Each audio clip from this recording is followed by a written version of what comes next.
Ladies and gentlemen, welcome back to the True Life Podcast. I hope everyone's having a beautiful day. I got an incredible show for you. I got two amazing authors, a bunch of incredible questions, and an incredible dynamic that's about to unfold in front of you that I think everyone's going to enjoy. Although I need not give a large introduction to these two gentlemen, I will give a brief one for those who may not have read their best-selling, beautiful books. Let me just start with Matt Zemon, an unconventional visionary. He penned the groundbreaking book Psychedelics for Everyone. In this trailblazing work, Zemon takes readers on a mind-bending journey through the world of psychedelics, breaking down barriers and demystifying the transformative substances. With wit and wisdom, he explores how psychedelics can be a tool for personal growth and self-help, accessible to all who dare to embark on this cosmic adventure. Zemon's book is a roadmap for those seeking to harness the power of psychedelics for healing, learning, and self-discovery, making these mystical experiences more approachable and enlightening for everyone. Shannon Duncan, an introspective sage, unveils the profound insights of his book, Coming Full Circle. In this thought-provoking masterpiece, Duncan shares his own riveting journey of self-discovery and trauma healing. Through a blend of poignant storytelling and deep introspection, he guides readers on a path towards understanding the cyclical nature of life's challenges and triumphs. Duncan's wisdom transcends gender, offering readers a universal perspective on the human experience. Coming Full Circle is a heartfelt testament to the power of resilience and personal growth, inspiring readers to embark on their own transformative journeys of healing and learning. Gentlemen, thank you so much for being here today. How you guys feeling? I'm doing great. This is been looking forward to this, so I'm ready for it. Yeah, I've been looking forward to this as well, Shannon. It's nice to finally meet you, and Likewise. George is the great connector. All roads lead back to George, and this is exciting. We are in some transformative times, and I figured we'd just kind of jump right into the nest here. There's some interesting things that are happening in the world of psychedelics, and both of you have interesting backgrounds. There's a question that's been dogging me for a little bit, and it's this idea of mechanism of action. We see a lot of money being spent on trying to figure out the mechanism of action inside the brain.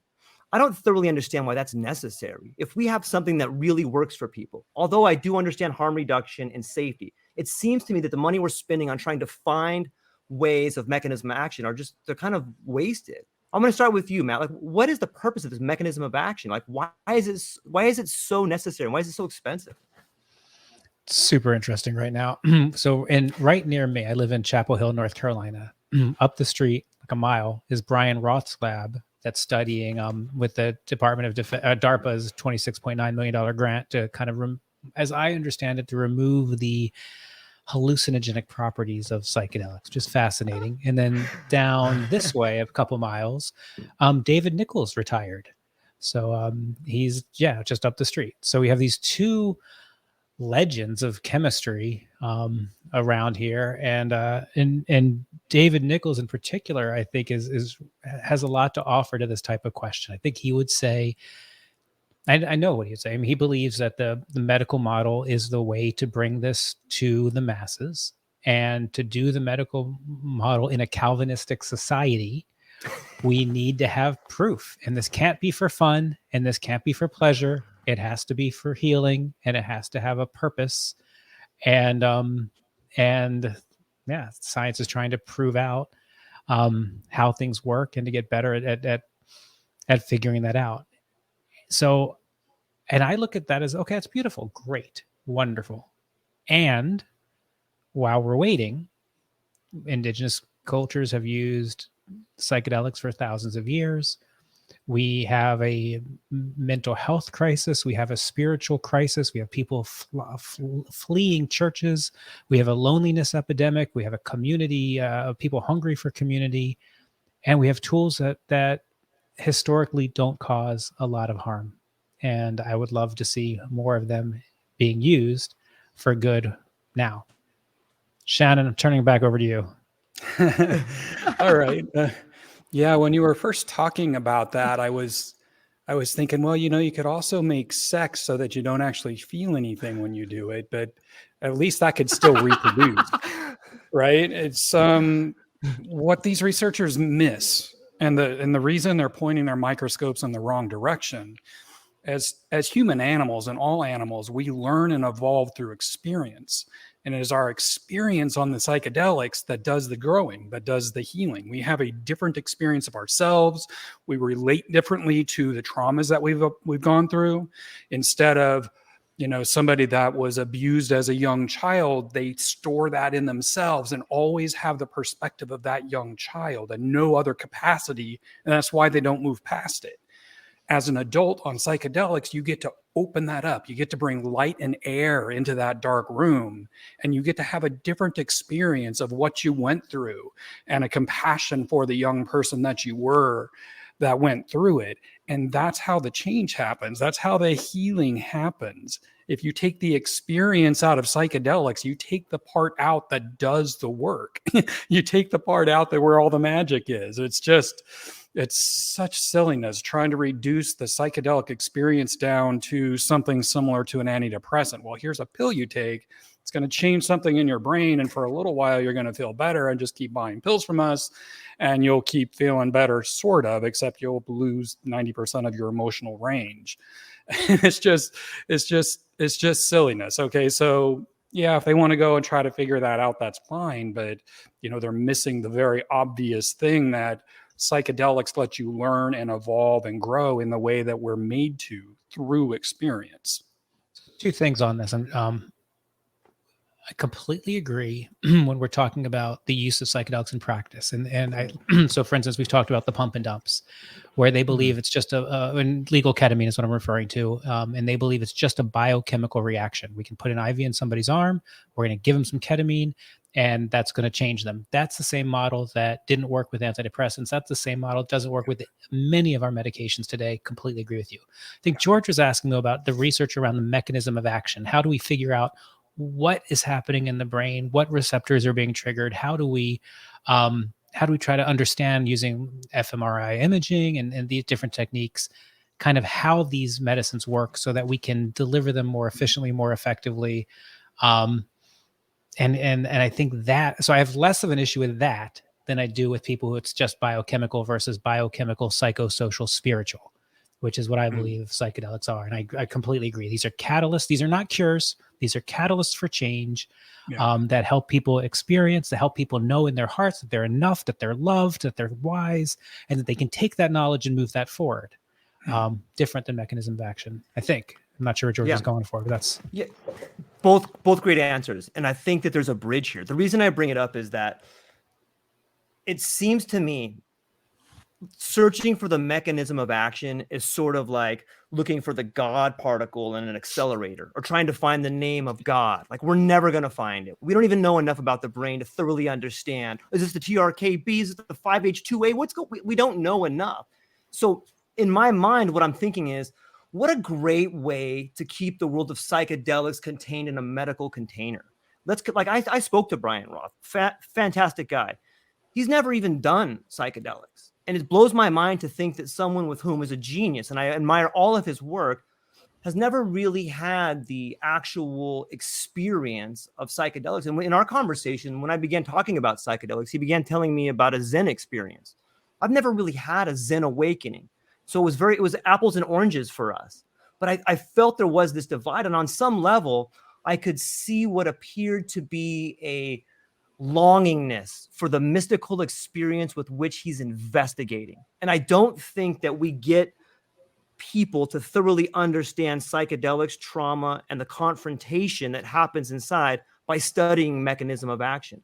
So I guess my question to both of you is, I'll start with you, Shannon, is trying to find these solutions to what's happening in the brain just a way to contain psychedelics in a medical realm and not let it get into the rest of the world?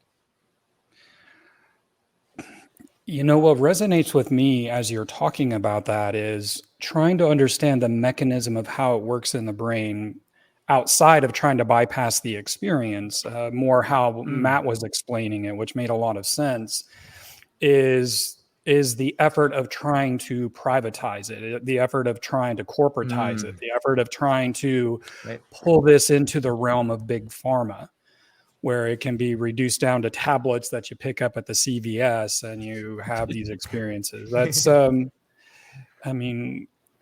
but it's also missing the point. If somebody wants to go and figure that out, but it's baffling to me. I was in this online conversation the other day. They were asking, should psychedelic researchers have experience with psychedelics? And I'm like, well, yeah. How do you have any grasp of what it is you're trying to understand if you've never done it?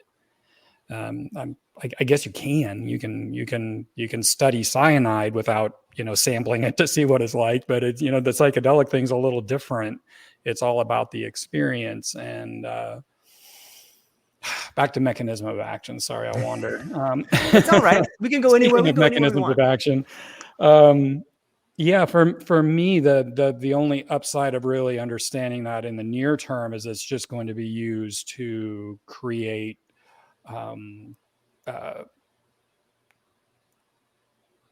restricted materials. It's going to make new pharmaceuticals over using what's already available. Already there's people privatizing 5-MeO DMT, coming up with patented versions of that, and I'm like, well, we have it for free. That works great. I mean, I don't understand what it is you're working towards here other than just more money. It's a new niche to be exploited.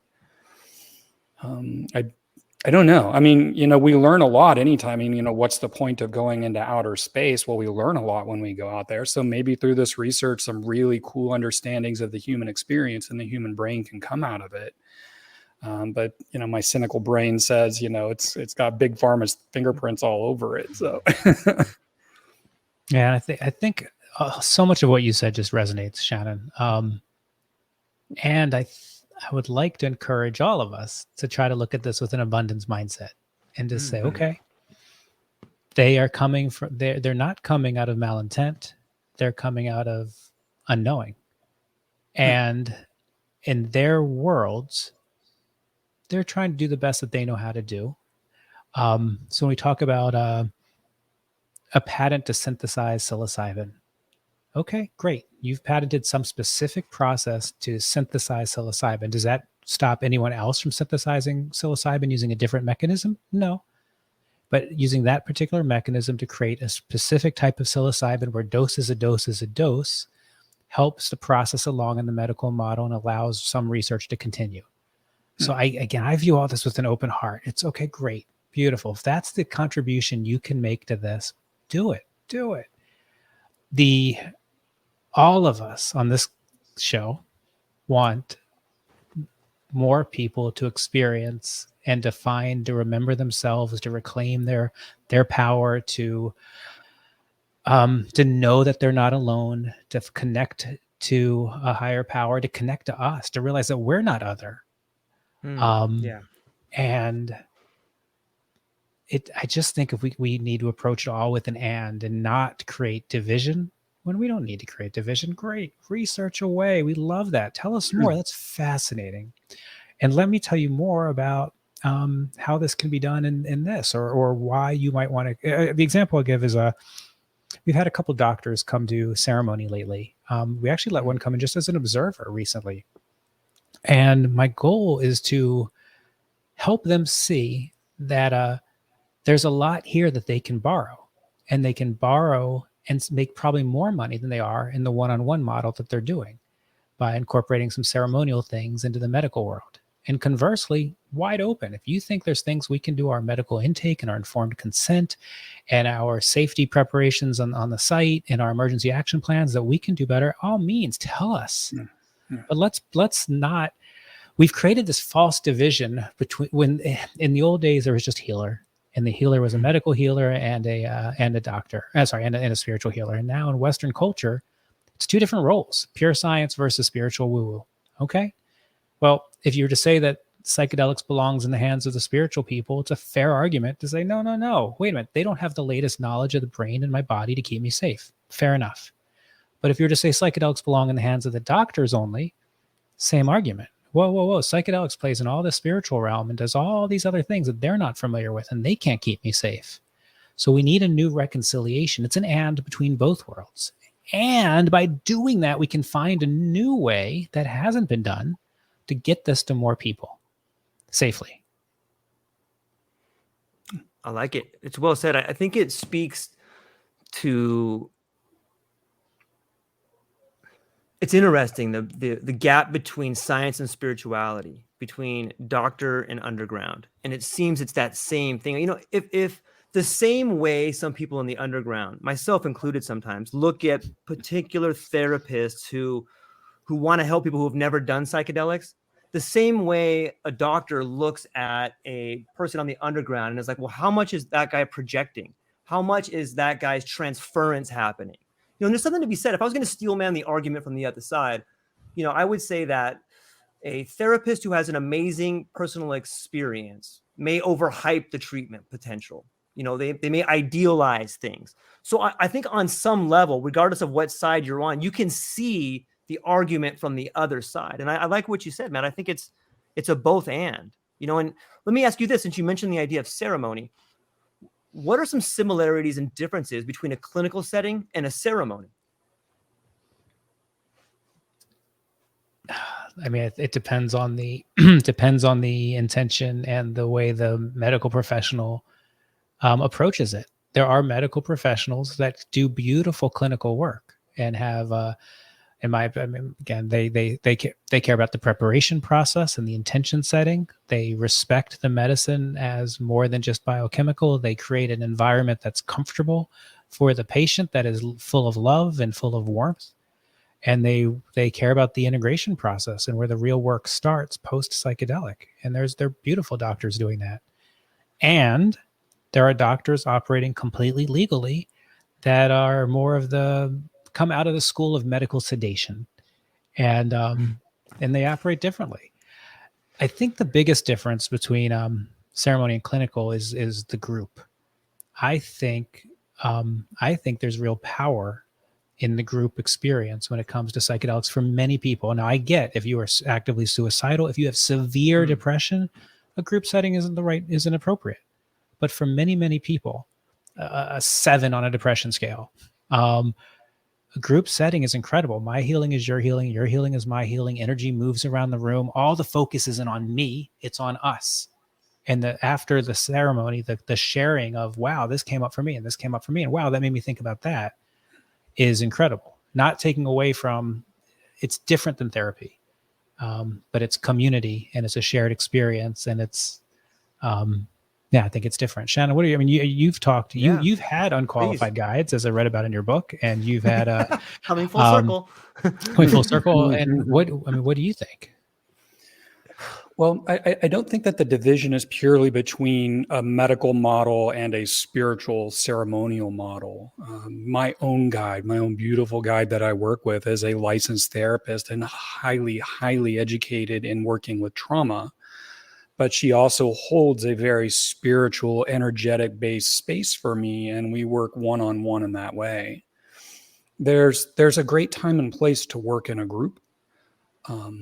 Processing deep trauma, treatment-resistant trauma isn't often it, but it could be a place to start. It could be a place to get your legs under you in the psychedelic space. But it's really what it comes down to how deep you are allowing this work to go and how much you're allowing yourself to be vulnerable and exposed, is how safe your psyche feels, how safe you feel on an unconscious level, at the level of where this wounding is.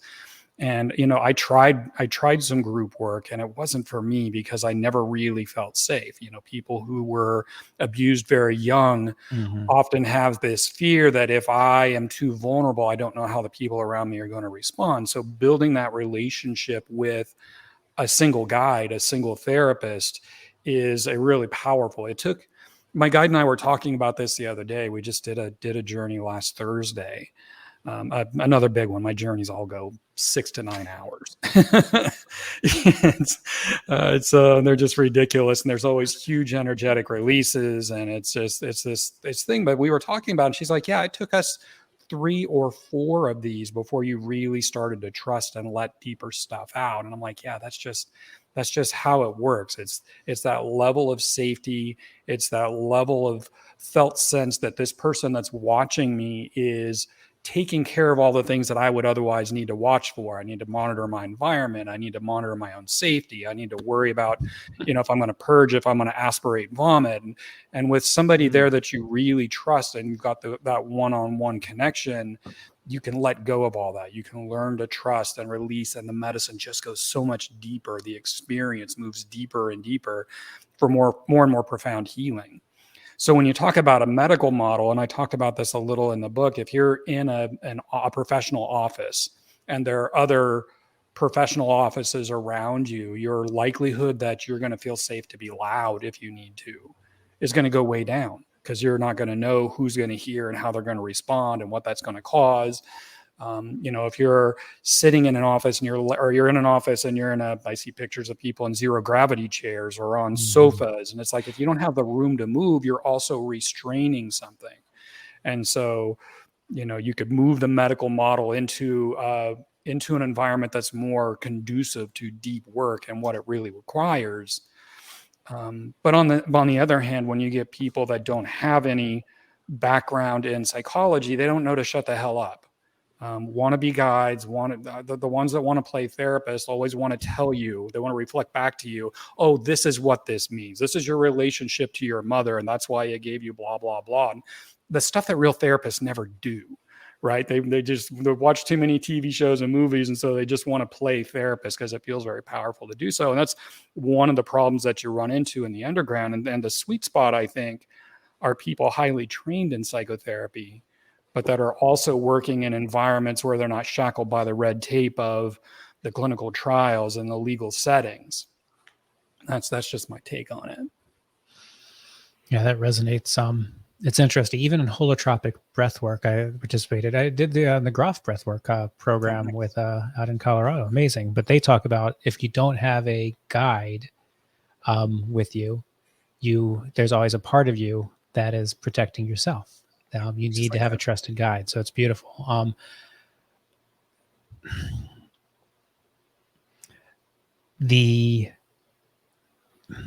go here. In some of the ceremony communities that I work with, I like this arc that I've been seeing used, where on day one, you get there on day one and you have conversation, you get to know the other people.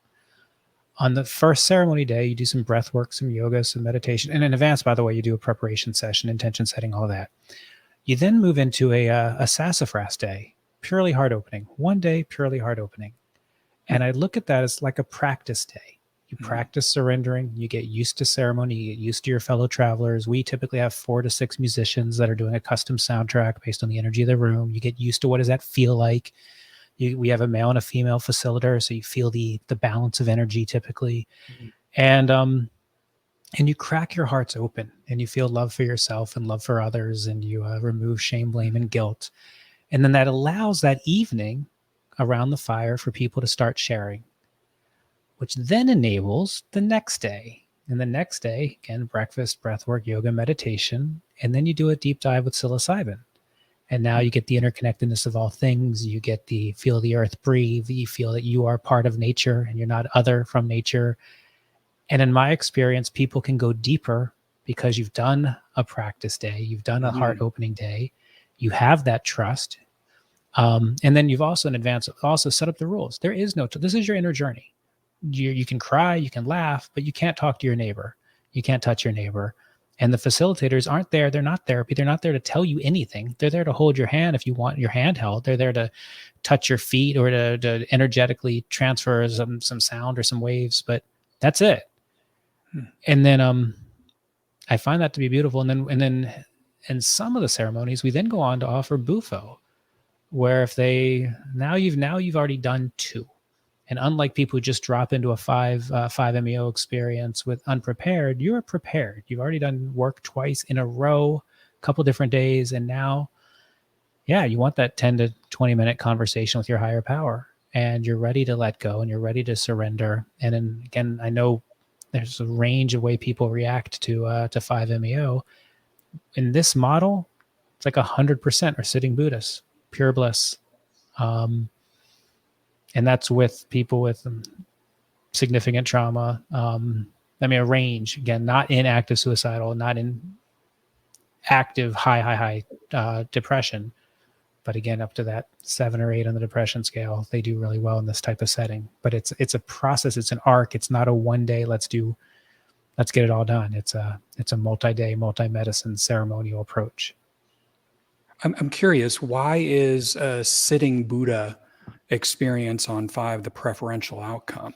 It's in a group set. It feels to me there's just a lot of comfort in that they're not. You're completely right. I mean, there are people who you need the body releases, the primal screamers, the shakers, the movers. I know The purgers. the purgers. Yeah, I don't, and I've seen that not in this setting, but in this setting, that's yeah. And I know there's a person in Mexico who does like he'll do 5 people in a row with 5-MeO, and he has everybody in a blanket, and there's 4 people, and if they start to move, they just lift up a corner, and they're moving in their cocoon, and that's perfectly good. But I just haven't seen that with this particular arc of this type of ceremony work that I'm seeing. Interesting. It is interesting. I think that on some level, one of the problems that we see in this emerging space is the inability to measure subjective behavior. And a lot of times people want to know, like, how do you know what's working? I mean, you could look at the tears of joy coming from the wife of someone or the husband of someone. Like, that's probably pretty good evidence, but we don't really measure that. Is there a certain, have either of you thought about a way in which we can measure the subjectivity of these events? I can speak to my own experience.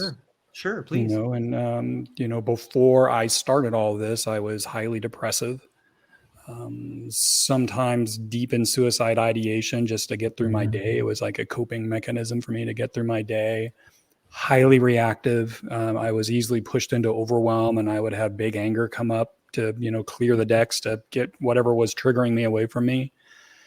And as I've gone through that work, that is all authentically diminished. Can I still be overwhelmed to the point where I start getting frustrated and, and those old tools coming back into play? Sure. But it would take a lot. I would have to be really, really, really overwhelmed, where before I would only need to be a little overwhelmed. I was easily overwhelmed, and I'm not easily overwhelmed anymore. And it's that inner experience of the self that's very different. I have more of me authentically available, and I operate less from a place of fear and a place of overwhelm.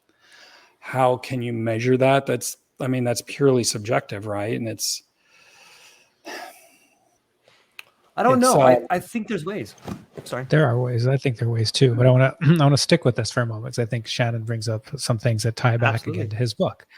You talked about having a deep experience with bullies when you were a kid, and that really resonated. I had that. I had a similar experience. I'm not a fan of bullies. And then I also had a father who was an alcoholic. So he again loved me, and it could a fit of rage could occur between one sentence and the next, and I just never knew when it was coming. And I'm curious. So you talked about your reactions. I'm wondering how you think that's impacted this part of your life, and how you deal with confrontation. That's a great question. This part of my life is so much more authentically calm. It's not a just after the Zen retreat kind of calm. It's like it's been enduring for years now, and it only continues to deepen. I honestly avoid confrontation. If there needs to be something worked out, I try to find some common ground to speak from. I'm where it used to be that I wouldn't take much to get me to lock horns with somebody. It's just that's the authentically the last thing I want to have to do. I don't maintain relationships with people who are highly confrontational. I just keep my life as simple and clean as possible. That just feels better to me. I don't know if that's answering your question or not. I seek out opportunities where I can just show up and be myself, and let other people be themselves. And it's just before, conflict seemed almost necessary. It's almost like a part of me was like happy for it, because at least then I knew what was going on. I was always afraid something was going to go wrong deep down inside. And so conflict just let me have something to focus on. And conflict now just feels, I mean, sometimes it's necessary. You got to work things out with people, but that's a different kind of than this belligerent locking horns, that's so easy to get into. And it's just, that's just not really a part of my makeup anymore. That all makes sense to me. Yeah, I think for me in the medicine work, I went from I'm the greatest compromiser ever. If we're gonna instead of getting in a fight, Shannon, let's work this out. What do you need? You need an apple. You need a banana. We're gonna figure this out. Let's cut a deal. We're gonna make it work. And I'm just trying to avoid the anger. I don't want the outburst. I don't want the anger. I just want to keep things calm. Is how I used to behave. And now when I feel my emotions rising, I try to pause and be like, okay, I've created all of this. I created this scene where now I'm in conflict with this person. What am I supposed to be learning here? Why did I do this? And how is this working for me? And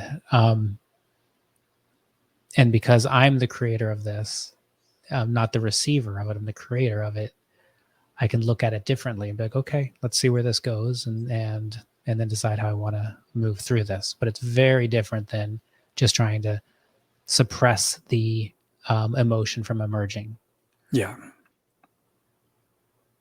It's wonderful to me because on some level, I think that's what psychedelic therapy does, be it self-medication or with a therapist, is it enables you to not only confront something in the beginning, but then take that confrontation and see it from a third perspective, where it seems like modern medicine allows you to have a Band-Aid or a pill to get through the day, to cover it up with a blanket, where psychedelic therapy seems to, in the beginning, force you to stand in front of this thing, but then allows you to look at it from a different angle. And it sounds like the thread that's binding all this. Yeah, we are a culture that excels in moral preaching and medical sedation, and we spend no time or resources facilitating individual exploration of consciousness. We just don't do it. And we want people to get distracted in tasks, and we want to numb the symptoms, and we want to just keep them productive. And when we pause and we say, wait a minute, there's enough for everybody. There's just enough. There is enough. We don't need this much to eat. It doesn't take that many calories to keep us alive. It doesn't take that much shelter to keep us warm. There's plenty. So this whole scarcity thing is just a make-believe construct. And these feelings are real. And numbing them doesn't make them go away. It just numbs them. So how do we take time and enable time for people to do this work themselves? And find the source and reclaim their power and move forward. I think one of the bigger challenges is that we've bred a society where discomfort is not allowed. Discomfort is to be avoided. I used to be a person that any aches or pains, I'm popping some Advil. I'm just not allowed to be uncomfortable for very long at all. And I was actually musing about that recently. I got a buddy that's coming over and doing personal training for me. So of course I'm waddling around with my legs not wanting to move. And it just never occurred to me that I should go take some Advil for it. It's just, this just kind of, and I didn't have to go through any mental gymnastics around it. It's just like, yeah, I'm uncomfortable. I did some exercise. I'm just going to do some easy stretching. A couple of days, it'll wear off. I'll be back to working out again. And it just doesn't occur to me after having confronted so much really painful, challenging, emotional material within myself that I should ever want to reduce it. It's like now when I encounter something emotionally challenging in a medicine work session, I turn my sails into the storm. It's just instinctive. This is my gateway in to go deeper. I don't want to avoid these uncomfortable feelings. I want to move deeper into them because that's where the parts that can heal are. And I don't know. I'm just endlessly fascinated by all of this, by this whole process. And one of the things I was really hoping to bring across in coming full circle is that, this deep healing, this real healing is available, but you really have to start working your mind around to the position that the discomfort, the challenge, the fear, the shame's the worst, I'll take a Mount Everest of terror over shame any day. It hurts so much to open that up. It's like trying to swim in a tar pit. But again and again, it's just like, even in this last journey I did, I got just punched in the gut with shame, and I was just almost doubled over, and I'm just breathing, and everything in my brain just wanted to shut down and close off from my guide, from myself. I just wanted everything to get really quiet.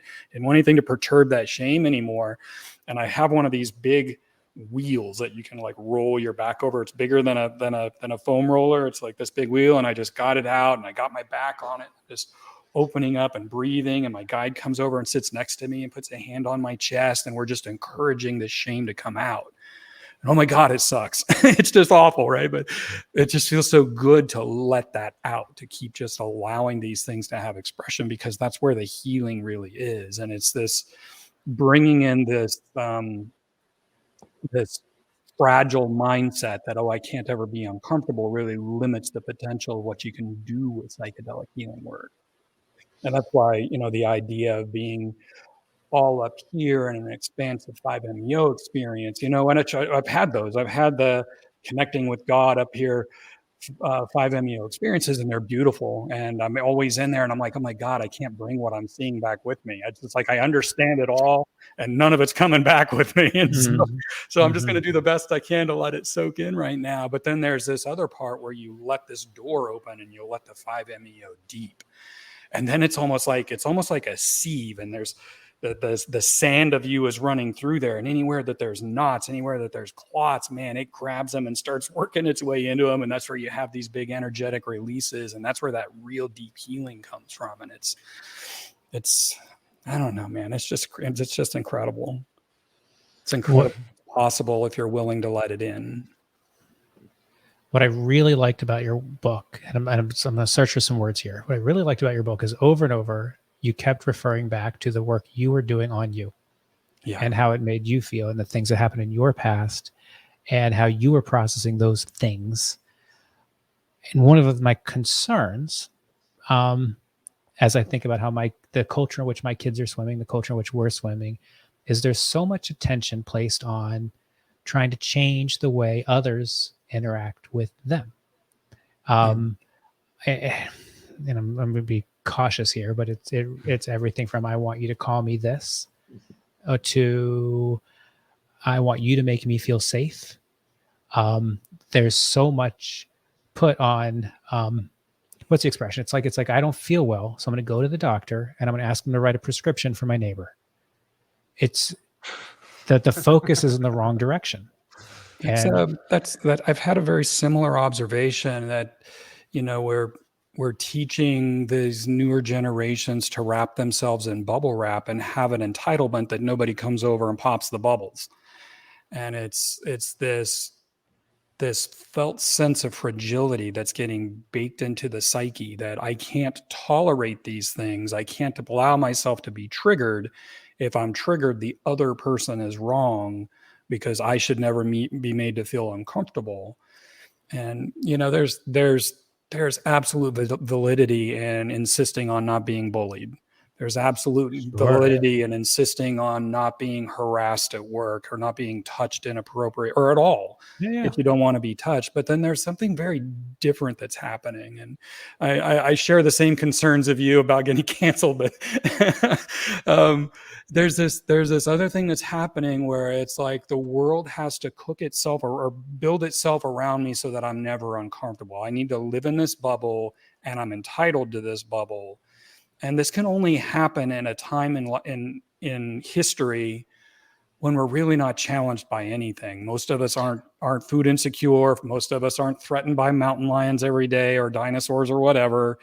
Our lives are really easy. We lack challenge, because if we were in the middle of a war, I guarantee you people in the Ukraine aren't thinking about this. They're not thinking about it at all. They're hoping, God, I hope my children aren't bombed today. And so they've got other things that are very important to them, and they're not worried about being fragile. And it's a challenging place because my heart goes out to these people that are so fearful of life that they can't let life in. They have to manipulate the world around them to give them what they want. And you see this in social media all the time. You know, you get I had a friend who's a teacher, and she said she was at this party and there were these teenage girls and they're all sitting around bored. I mean, they're just completely bored. But then they get together and they take a selfie like they're having the best time in the world. And that's the image they put out to the world on social media. It's just like, nobody's living an authentic life and allowing themselves to be vulnerable and changed by what comes by. They're living insulated in these shells of falsehood and projecting images for other people to respond to. And that can only leave you feeling dead inside, empty inside. I can't imagine the void inside that they're living with. That is such a struggle that they need to try to keep filling it with likes. I need likes so I can feel good about myself, instead of, God, I got up and practiced music this morning and nobody heard me, but I felt great about it. And it's just that kind of difference in my mind. Couldn't agree with you more. This is, I think we should write a book like Triggers Are Your Friends. Triggers there, where triggers work for you. Like when you have a trigger, what is it that's coming up? How do you use that trigger to learn, heal, and grow and move forward? That trigger is your gateway to go deeper. Correct. I say that right up front and coming full circle. I say, look, there's talk. I write in the warning in the front. I say, there's talk about child abuse coming up. Mm-hmm. And if you find yourself triggered about it, don't view that as a setback. Use it as an opportunity to learn and grow and heal for yourself. That's why I put it in there. And I don't think we talk as a culture. We don't talk about what are emotions, like what are triggers. These are, it's your heart telling you, it's your heart telling you something before words are constructed around it. But there's something there to pay attention to. And it's not, don't make me feel this way. Nobody made you feel anyway. Yeah. You made yourself feel that way. So why and where do you go with that? I view triggers as a defense of things that are wounded. So I have these insecurities, I have these emotional wounds. And when life threatens to trigger me to have to feel this, I have a defense that is triggered, whether it's anger, whether it's dissociation, whether it's going and watching porn, watching TV, whatever, grabbing some wine, eating, any of it, whatever. That's what I go do to get away from this feeling. And so if you realize that, okay, this trigger's coming up, I want to go get a drink, or I want to go sit down and veg out and watch TV, but I can turn around and I can go into it instead. And that is my gateway into the insecurity or the unhealed wound, to allow it to be explored, to allow it to give it expression. And the more you allow it to give expression, the less vulnerable it feels. And the less vulnerable it feels, the less need for defenses there are. So triggers get less and less sensitive over time. That is the path to growth, as far as from my perspective. Is there any difference between kids hoarding likes and adults hoarding stuff? I mean, aren't we doing the same thing? We are all acting that we're forgetting that we live in this abundant world. We're scared of not having enough. So we are in this never-ending game of hoarding, and we're building kind of financial legacies alongside emotional holes. I think that as a human animal, we're hardwired to we're hardwired to be a part of a tribe, and a part of being a tribe is being approved of in the tribe. And so interpersonal approval, we can have this conversation and we have this mutual respect. And I feel good in this conversation that I'm talking to you guys, that you guys would want me to be here. I feel a part of this tribe, and that feels really good. It feels authentic to me. Likes tend to be a fake. It's a pseudo form of approval, in the same way that pornography is a pseudo form of connection, right? You get this illusion, this feeling of something you're lacking, and it kind of fills you briefly, but then it's gone. It's like trying to sustain yourself on rice cakes. There's no nutrition in there.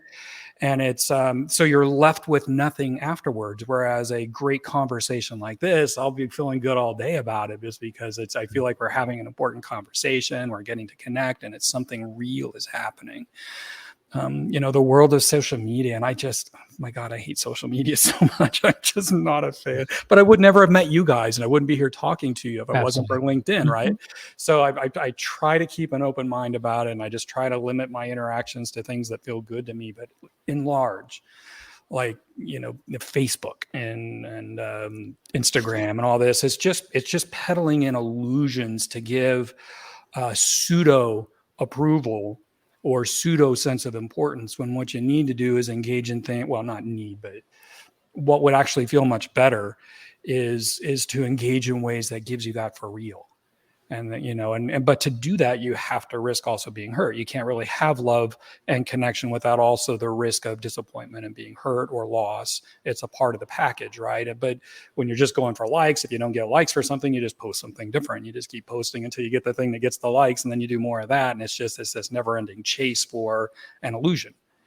And then it takes courage to turn around and just start trying to go for these things for real, to fulfill yourself for real. I think that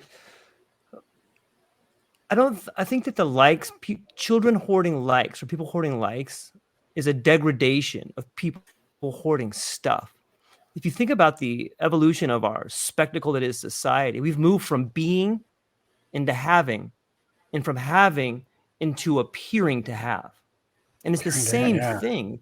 You know what I mean? Like, it's this degradation. And it's I don't think that the children want to be bubble wrapped. I think that these are the unrealized dreams and insecurities of the people that came before them, putting the bubble wrap on them. Like, they didn't ask for that. And I think it's unfair in some ways to look at them in that way. Like, they are forced to grow up in this world. Like, we're probably the last group of feral children. I'm sure in different parts of the world, but at least in the Western world, where we were probably raised on latchkey kids and going out and playing in the street until the lights came on. And nowadays, parents are going to practice and they sit at the practice all day long and wait for the kids. And I'm not saying there's anything wrong with that, but it's different than we're used to. And I think it echoes this idea from being into having and having into appearing. Like, children today can have the appearance of being the popular kid at school with all the likes. It's a simulation of it. And in some ways it's lacking. Like, so I don't know, does that kind of make sense? Maybe this speaks to the idea of the psychedelics bringing us back into the reality. Like, oh, all these problems, these triggers that we feel are the world pulling us back into reality. Hey, the mental illness, if I pull up my copy of DSM-5, all the mental illnesses in there are not the illnesses of the individual. They're the illnesses society puts on that individual. And it's weird. Like, those are the things that bond us together. It's not my illness. It's this way I'm identifying with everybody around me. It's society's illness manifesting in me. And that brings us to this idea of us being together, right? Is that kind of a shot at the back? But what do you guys think? There's a lot there. I mean, you're on the one hand, though, I think we should call out that we're also, when we I agree with you, George, as I often do. We grew up with latchkey kids, and children of upper middle class and middle class people aren't growing up as latchkey kids today, but there are other kids who don't have parents waiting for them after practice.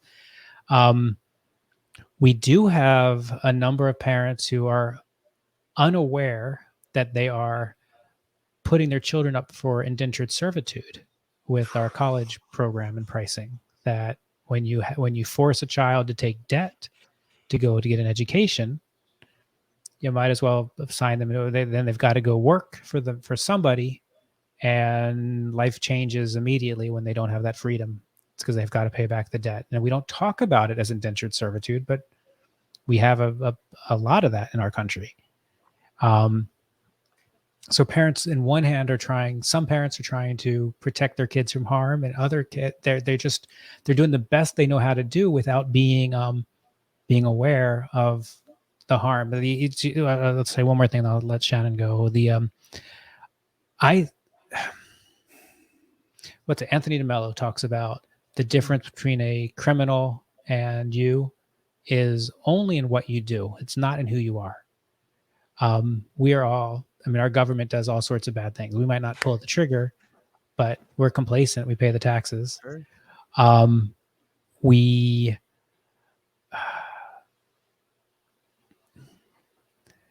It's how these kids growing up with mass shootings, with threat of nuclear war, with the no concept of truth being a standard, even if it wasn't ever real, but the idea that there is that, how of course we should expect that to manifest in all sorts of things, whether it's behavioral challenges or anxiety or depression or feelings of these things. Again, forget the diagnosis and just the feelings of these things.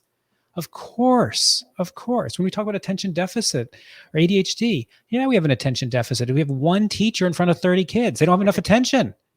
That's not how we're meant to learn. So then we can sedate some of the children. And I'm not saying that ADHD, please don't cancel me. I'm not saying that all ADHD is not real.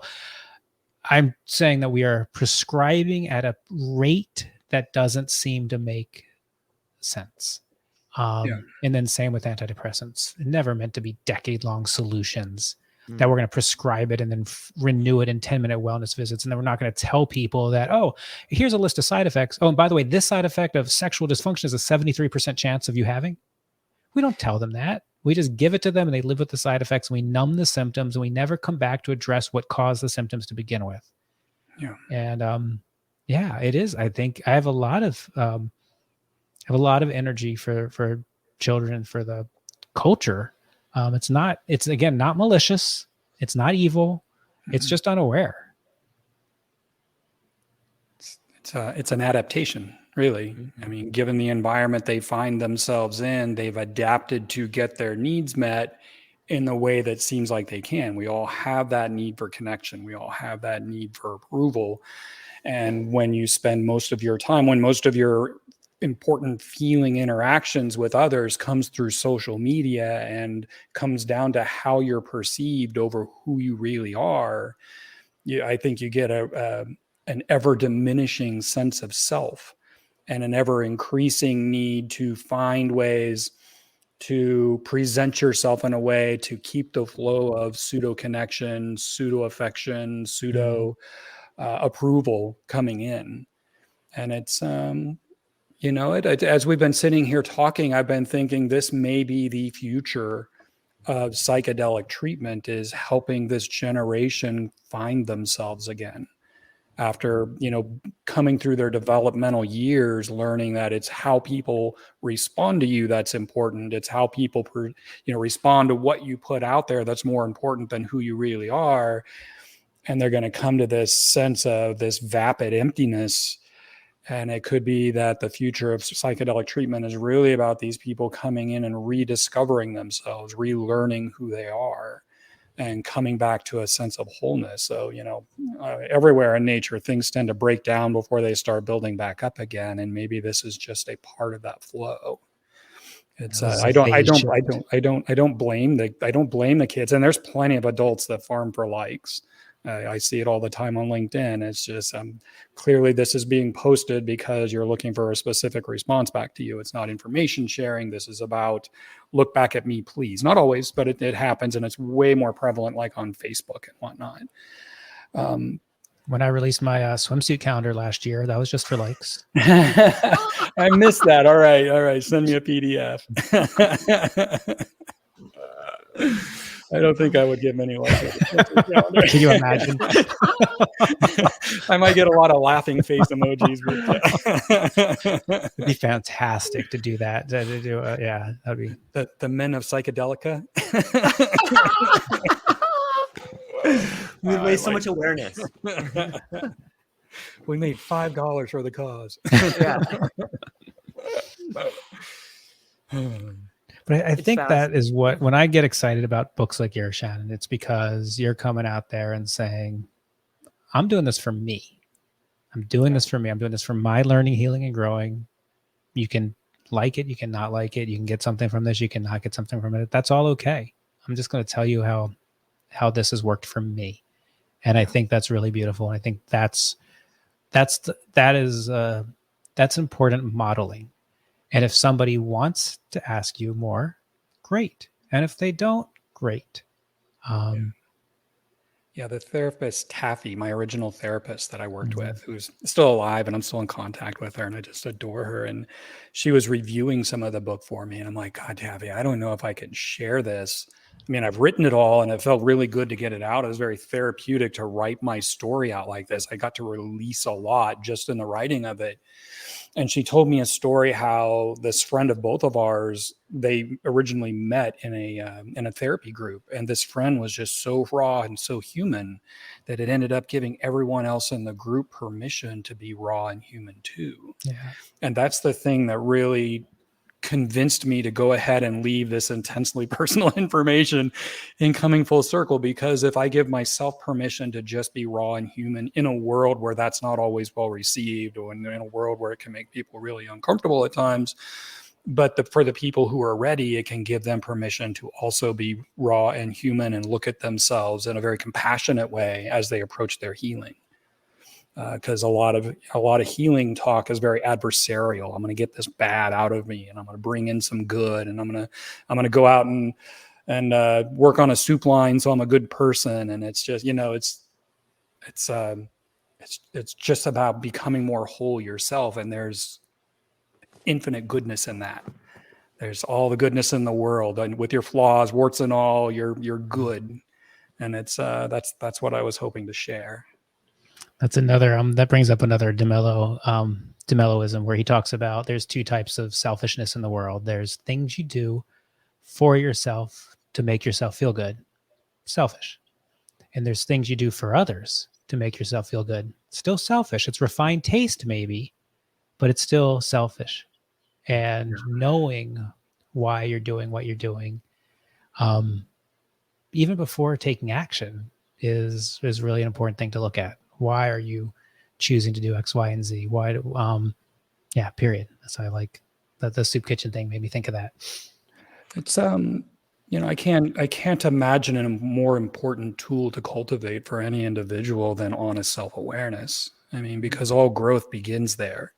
I mean, if you're not willing to be honestly self-aware and own what you see and work with what you got, there's really no room to move. There's no path forward from there. And so, yeah, just being aware. God, there was a writer, was it Richard Bach? Is the degree of your honesty is it's something about your awareness or your honesty about your own self-absorption or your own selfishness, right? So it's just this I don't know. My train of thought derailed. I get. Yeah, go George, please. No. Well, I was just curious when we think about awareness and health, like your second book that you recently just published kind of digs into that a little bit. Maybe you could speak to the ideas of that. What was it that, and Psychedelic Science came, you're giving out this book for free. I think that speaks volumes of self-awareness and speaks volumes of health. Maybe you could speak to that a little bit about the second book and self-awareness and health and how that came to be. You mean the journal? The journal on the trip? Yeah. I say all the time, I don't believe psychedelics are a cure for anything. They're just a catalyst. They're just a tool to connect with a higher power and to do deep inner exploration. And then it's what happens afterwards. So I thought it was important to help put something out there okay, if you don't know how to set an intention, here's some ways to set an intention. If you don't know how to take an inventory of your resources, here's some way to take an inventory of your resources before the journey. Then during the journey, these are some great things to just capture while you're in the moment, get it down on paper before it slips away. And then for the 30 days following the journey, when you're in this state of incredible neuroplasticity, when some research says when your mind's returned to a child's mind and neurons are growing and you have an opportunity, well, here are 4 activities that you do over 4 weeks to help unpack. And then here's a gratitude journal you do over 30 days. Because through the act of journaling, you're just paying more attention. And you're just putting it down. And sometimes when I don't journal following a ceremony, I miss things. I know I miss things. So I just, those are just, they're things that it's borrowing a little bit from positive psychology. It's borrowing a little bit from wisdom traditions and just putting into a journal that's, again, that's not, there's some beautiful there are other journals in the world that are way better than mine and leather bound and super thick with all sorts of things in them. This is a really good, starting point for a lot of people. Nice. Yeah. I think it speaks to the idea of awareness. And I was working with Dr. Jessica Rochester, and she has a really great segment that goes from self-awareness to self-love to self-respect. It's interesting how this idea of the self sort of goes hand in hand and steps up every time. I guess awareness may be the first stage, but it's amazing how much you realize about yourself in a heightened state of awareness, be it through breath work, be it through psychedelics. And I'm curious, I know, Shannon, in your book, Coming Full Circle, you talk a lot about self-awareness. You talk a lot about self-experience and what you've learned from that. In some ways, isn't it interesting that our self can be the best teacher? What do you think? Our self can be the best teacher. The whole proving ground for growth is going into your experience of yourself. It's Right. looking at the things that are triggering you. Look at the things that bring you pain. Look at the things that bring you joy. Look at the things that trigger emotion, and you're starting to understand how your physiology, how your psyche interprets the world around you, right? You're taking in raw data that has no meaning whatsoever. The light waves that come into your eyeballs do not convey meaning. The sounds that come into your ears do not convey meaning. What you smell has no meaning. Your mind interprets that, based somewhat on your a lot on your genetics, but then after that, it's how experience through life has trained you and conditioned you. So you absorb energy from your parents.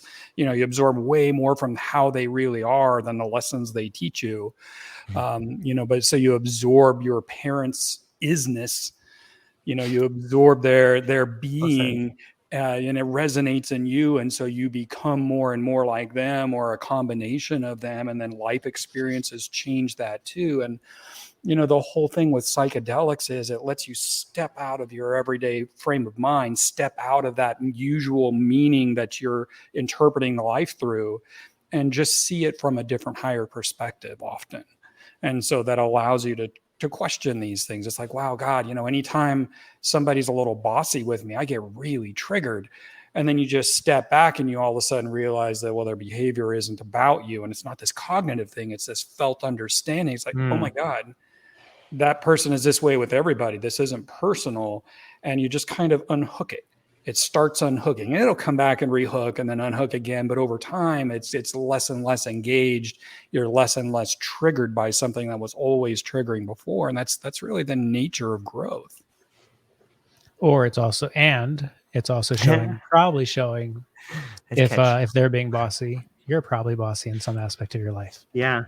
Yes. What's the expression? Show me a victim and I'll show you a victimizer. Right. Yeah. That can be true. Yeah. Mm-hmm, can be. You, in your book, you talk about the importance of finding the right person to work with. You say something to the effect of, you can't work with someone who hasn't gone deeper than you can't go deeper than the person you're working with has already gone, or something to that effect. It's sorry. Go ahead. No, tell me. So, the idea is that, and this was written because there are a lot of people trying to find their niche in life by being a guide or a therapist for people while on psychedelics. It feels very cool. Lots of people, I've heard it so many times. Oh my God, I found my purpose in life. This is what I'm meant to be doing. But they don't realize that they haven't done their own work. And they don't realize that the big expansive experience that's all up here, it's all cognitive, isn't deep work. It's profound experiences, and it can change you, but it's not the same as going deep into your own shadows. And that's where, the real changes happen. And so somebody who's only gone this deep in themselves can only hold an authentic space for somebody else to go this deep in themselves. So that's the kind of the experience they can offer. Like my own medicine guide that I work with, she's done really, really deep work. And so when I settle in to do work with her, when I settle in to do the psychedelics and she's going to sit for me, I don't feel any resistance to me going deeper. Like if I were sitting for you and you went into a space within yourself that was deeper than I'd gone to myself, I would start being triggered.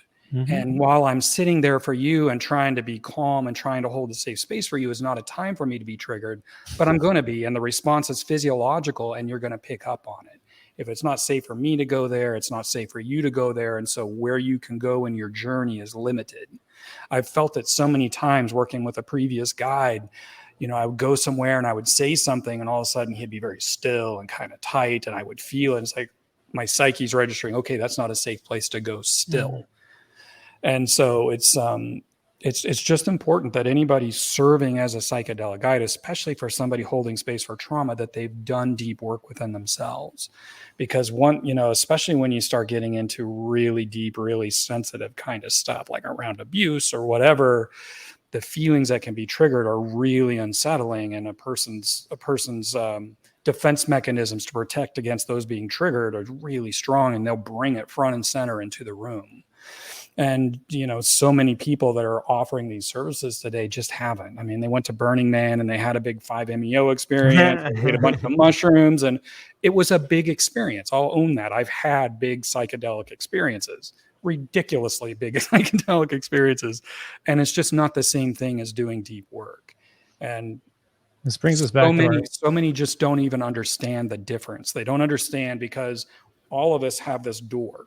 It's a door to the basement, right? And that door to the basement stays firmly locked because everything in there is dangerous. The psyche keeps it locked.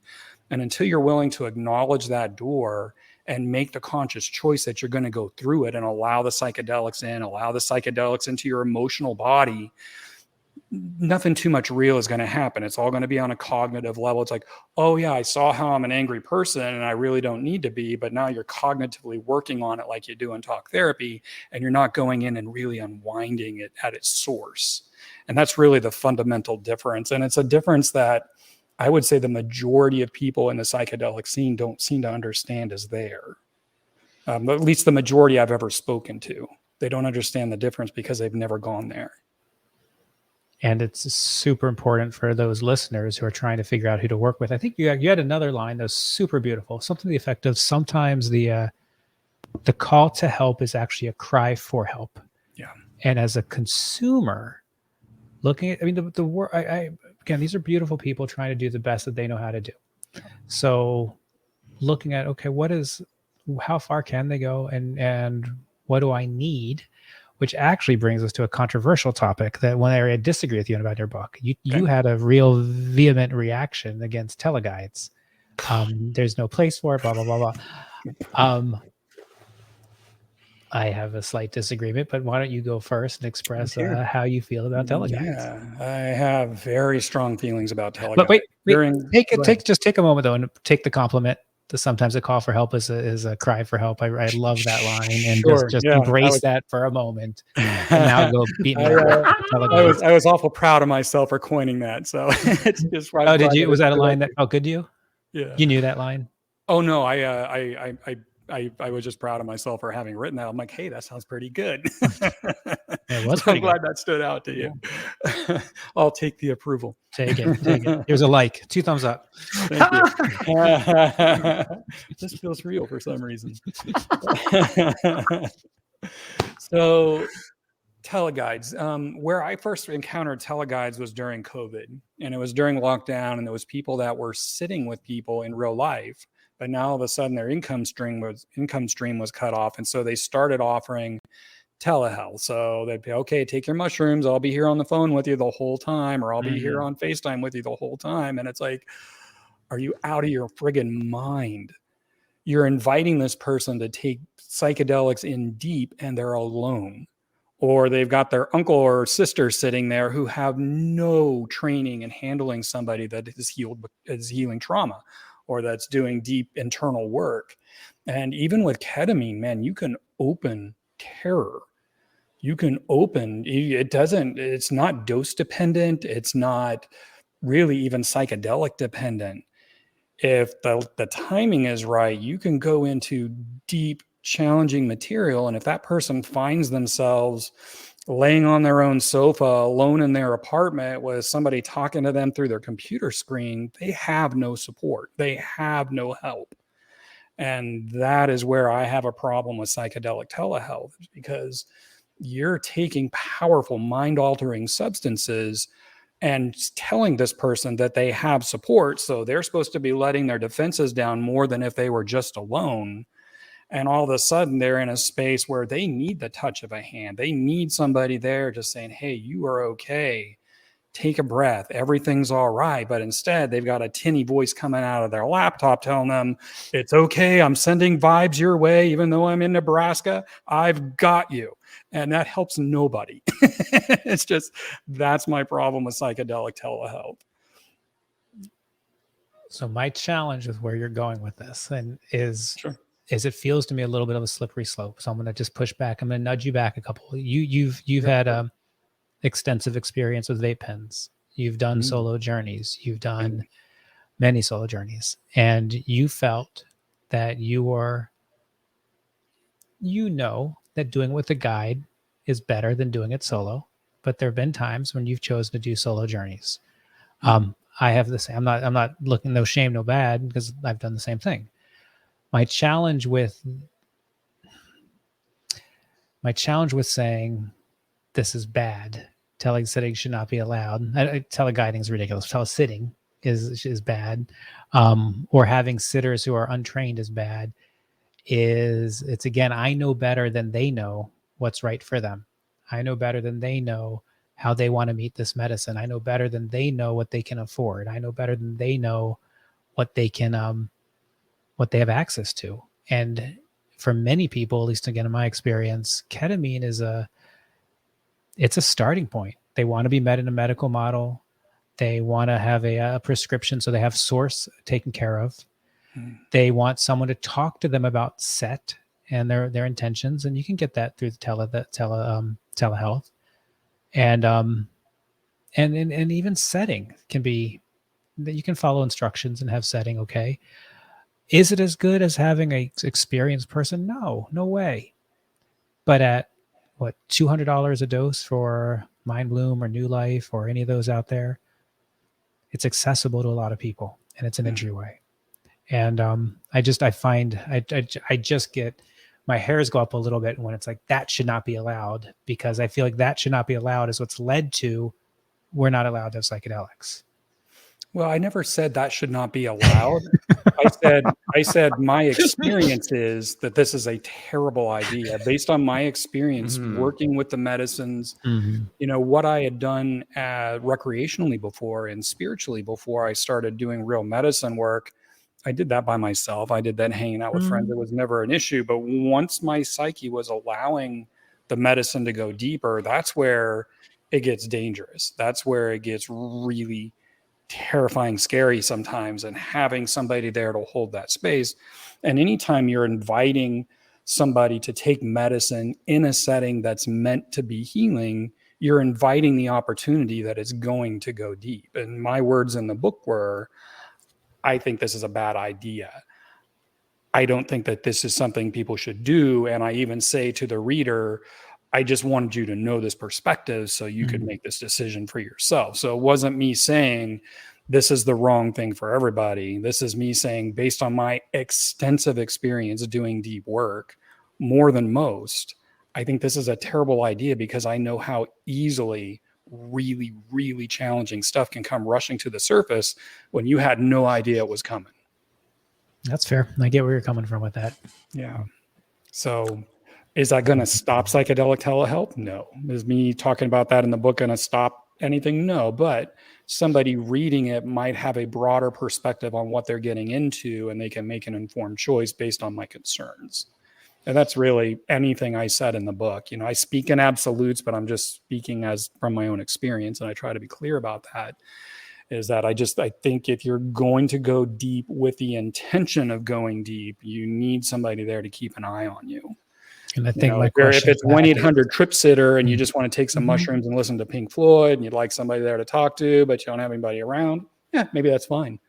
I think for a lot of people with ketamine, it's not, again, let's make an imaginary depression scale of 1 to 10.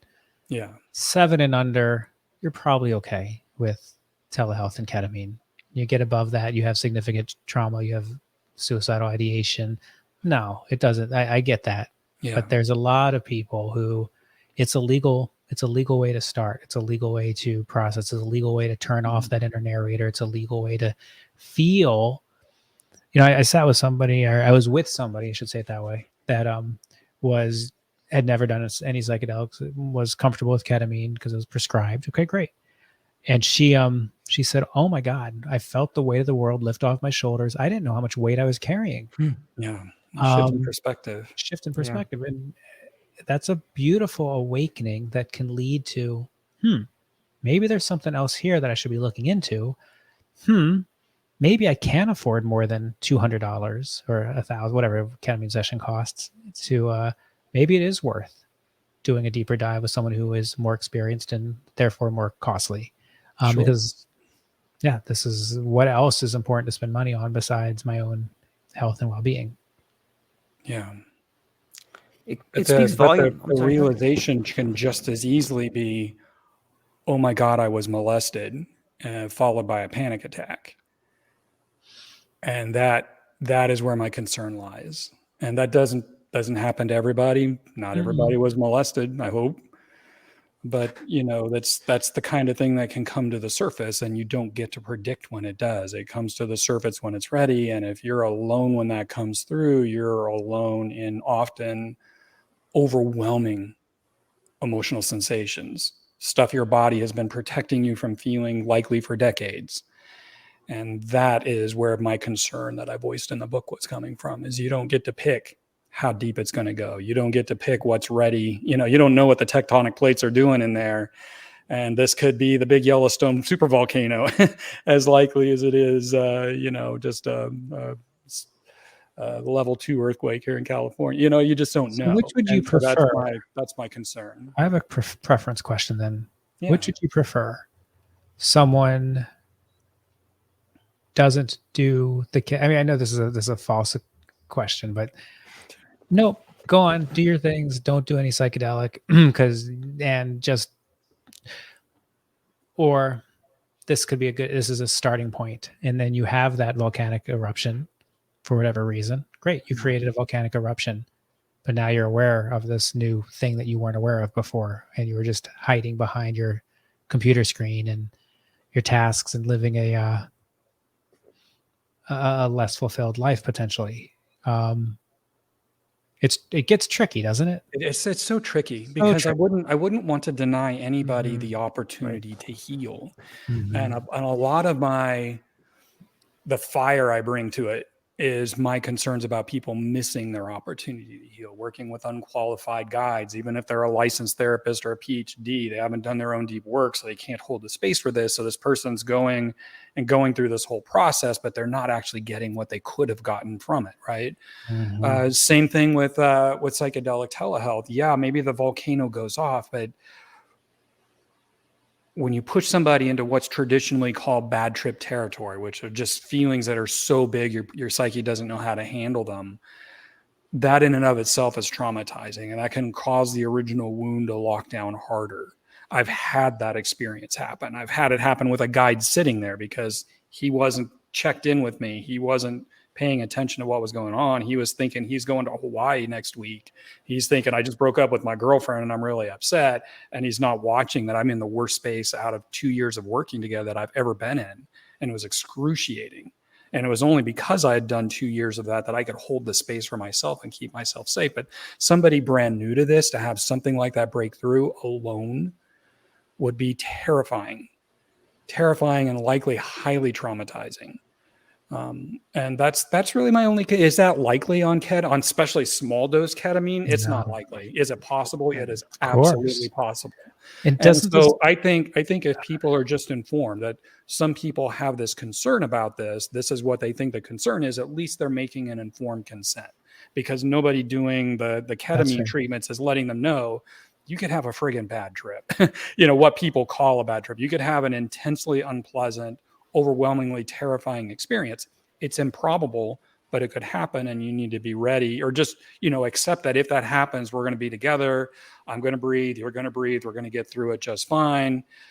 Something, but people are going into it uninformed, and it's that is where my concern is. So making an informed choice, then people should do what they feel is right. Yeah, and you do go into good depth in your book on the risks of unqualified guides. And again, it's not that you shouldn't work. It's like anything, there's a learning curve, and you're going to get people in the beginning of the curve and people at the other end of the curve. And You've got to kind of find your way through it. And what's That's super kind of it, though, right? It's not a job people should be learning on. You shouldn't be learning how to be a guide by trial and error with other people's psychology. If you want to be a guide, you go and you get some basic psychology training. You learn how to listen. You learn how to be present. You learn what transference and projection is so you can recognize it and not get tangled up in it. You learn how to hold a space to allow somebody to come to their own conclusions, which many people who are not trained in psychology can't bring themselves to do. They need to justify their presence in the room, so they want to psychoanalyze, and it's just a mess. And then, from there you could go and you could work in groups as an assistant. So you're working with actual qualified guides, but you're watching how this is done. You're getting an energetic education on what it feels like to hold space for another person. And then, at some point you can start saying, okay, now I'm qualified to work with somebody, maybe not with trauma, but we're going to start here. Somebody who doesn't recognize that they have trauma, and I'll start working my way up. There's a way to do it. But so many people are, man, Burning Man was awesome. I want to be a shaman. And they hang out their shingle, and all of a sudden they've got people coming in to sit with them, and they're doing real damage. I've met the people offering this, and I've met the people that have been damaged, and it's real. It's a real thing. I think we are completely aligned with that. Yeah, and the C's get degrees. There's a range of people who come out of these programs that are better than others. Yeah. And hopefully they get better over time. And it's not that they're not thoughtful. It's not that they haven't gone through the steps. They're just not taking to it as quickly as others. And again, as there's so much to learn as a consumer of psychedelics, whether it's in the above ground medical model, it's in psychedelic tourism, it's in the religious freedom church model. There's a lot here that we're not taught in school about this. So it's a lot. And I guess I just want to be cautious in trying to put up any barrier. Sorry, not any barriers, but in when we start putting up some barriers, it's all of a sudden we've kept out a lot. When we start putting up some barriers, we're not allowing. We should. I mean, I would say that a good percentage of people practicing psychotherapy, just traditional psychotherapy, have no business doing it.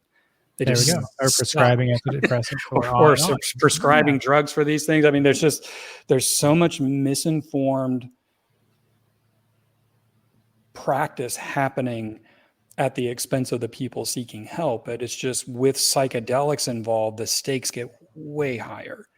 Defenses come down. People are more open. They're more easily affected, and they could easily leave the experience worse off than they went into it.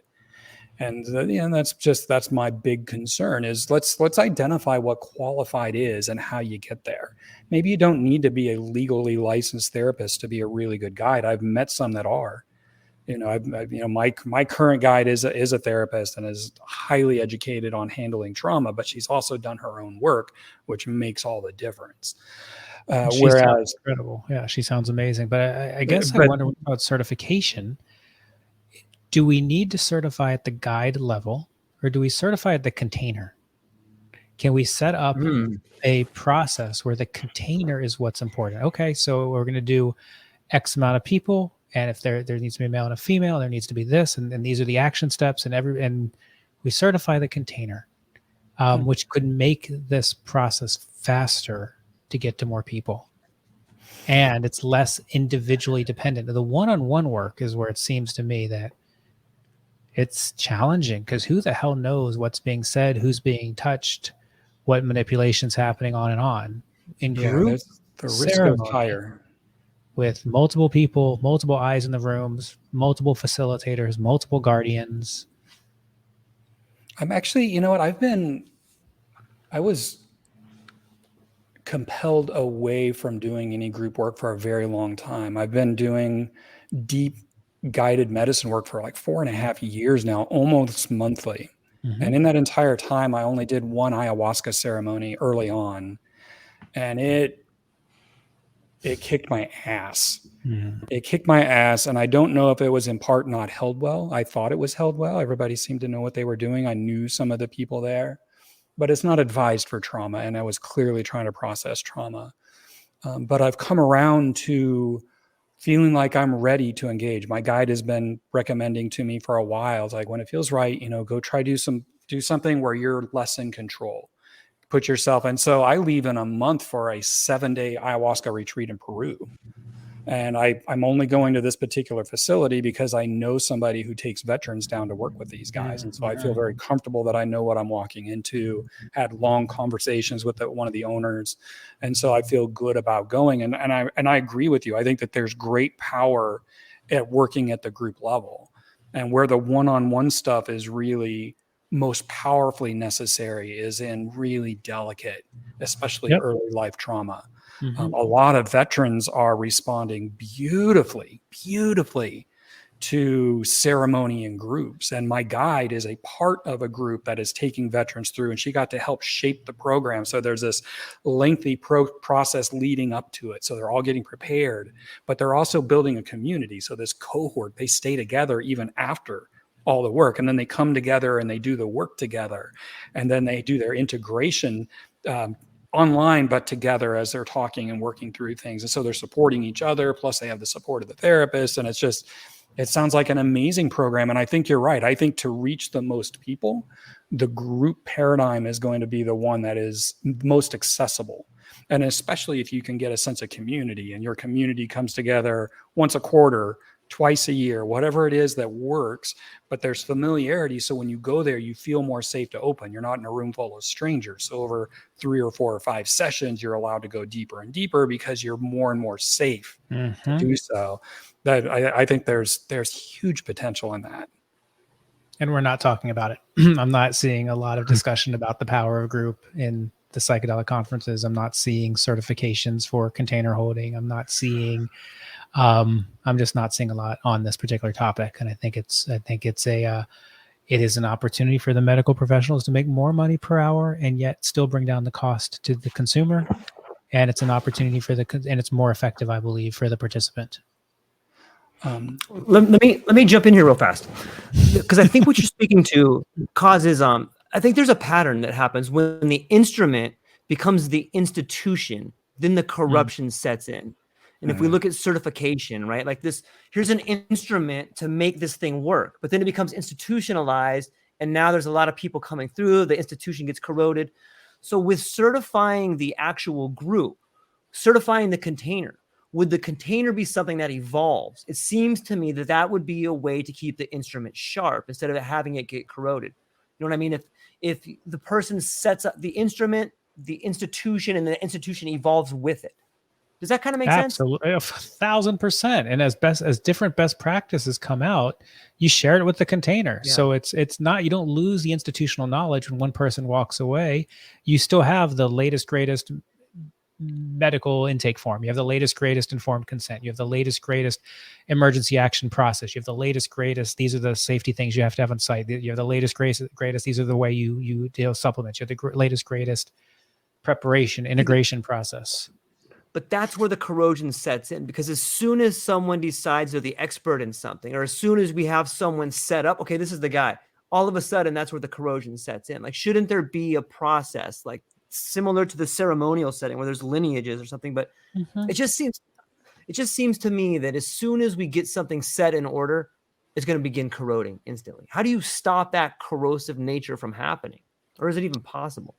I think that a part of certifying the container, if you're going to have this group process, is that the guides themselves are the people, because you'll have actual guides, but then you'll also have helpers who are maybe aspiring to be guides, and they're there to learn, they're there to support. Right. Yeah. But the qualification of the guides in a group, I think, are just as essential, because the same narcissism can creep in, the same guru shtick can creep in that it does with one-on-one guides. And healing with psychedelics isn't medical. It's a soul healing. It's a soul to soul healing. And people are wounded often in relationship, and it's in relationship that healing happens. And if you've got somebody unhealed holding space for you while you are so vulnerable, you're vulnerable to their wounding. you're vulnerable to being impressioned by their wounding. And so for me, I love this idea of the group model, making it all very accessible, but we need a way to make sure that these people that are holding it, that are serving the guide, have themselves done their own deep work. It's not enough to be highly educated. It's not enough to have done 1,000 ceremonies. What have you done in yourself, and how do you bring that energy into this container? And that's really, I think, one of the most important parts. And that is what keeps it from corroding, is that these people continue to do their own work. They work amongst each other, whatever it is, but nobody is being set up as the guru. Nobody is being set up as the expert. The healing is not happening because of anybody who's facilitating this. The healing is happening because these people are facilitating a psychedelic experience and holding a safe space for these humans' inner healers to do the healing. Right. The corrosion comes in. The corrosion comes in with the ego. The corrosion comes in with the ego, and the corrosion comes in with money. And so when the ego or money are the most important thing, that's when it's going to start to corrode. When the healing of these individuals that show up as the most important thing, you have a free flow of opportunity and possibility. The Sacred Plant Alliance is doing some beautiful work with their members, and again, they're not taking new members, and it's tricky. But one of the things that they do is one of the conditions of being a member of that association, as I understand it, is you agree to put a phone number, make a phone number available to all members, that should they feel like the ethics were violated in the delivery of that ceremony, that here's a number you can call and you can report it up. And I think that notion is really powerful. I've been advocating for I've been advocating that someone needs to create a psychedelic arbitration association. I like that. We need these. And it doesn't need to be one. Have 4. Doesn't matter. Let's have 4 ethical bodies. But I like the idea that different containers have one thing. Is you agree? One of the best practices is, have an extra set of eyes on this. And if I'm doing things above board, I'm not corroding, and I'm not getting into the guru shtick, I should have no issue with that. Yeah. But when I don't want the extra set of eyes, I'm afraid to have a number to call up. What are you up to? Yeah, exactly. So I love that. It happens in the dark. It happens in the dark. And I hope that they continue to do more beautiful work, and I hope that they're able to expand that work out. And I hope that someone else listening to this is like, oh, well, I can create an ethical hotline and be a resource for some other people. There's room for more. I mean, it's so young. We're coming out of a prohibition. There's so much opportunity to play a meaningful contribution in the evolution of this. We haven't had anything in mental health since the invention of the antidepressant. And again, I agree with you, Shannon. This is not medical. This is internal self-healing process, but holding that space well is so important. So important. Yeah. It's fascinating to me. You know, if I shift gears for a moment and kind of take us on this other little tangent, I was speaking with Dr. Erica Dick about some of her work and the historical nature of psychedelics. And we touched upon Huxley, but we also touched upon this weird sort of relationship between eugenics and psychedelics. And when I begin, like, on some level, these things seem to rise together. And when I start looking at modern medicine about, the CRISPR and the idea of, custom babies and all these things, isn't it interesting that this technology seems to be arising with psychedelics again? And like, there's no real connection, but they seem to rise together. I wonder if you guys have any thoughts on that. Well, it seems like they hinge on, what's the maximum potential of a human. Yeah. If you have these wounds and they're holding you back from what it is you can really do to heal, is to allow more of your potential to be realized. Eugenics are tricky. You had posted about that on LinkedIn, and I had some thoughts about it. It's like, I don't know how I feel about humans being bred like prize poodles, but maybe gene therapy has something to offer. And it's I don't know. It's just such a interesting thing, because you could definitely bring out the better traits that allow for better survivability or better adaptability. But I don't know. Who gets to decide what eugenics are applied? I don't know that I want to hand those reins over to anybody. I think I'll just keep rolling the dice and seeing who's born and making the best of it. Yeah, I Matt, you agree think with you. Yeah, tell me, George.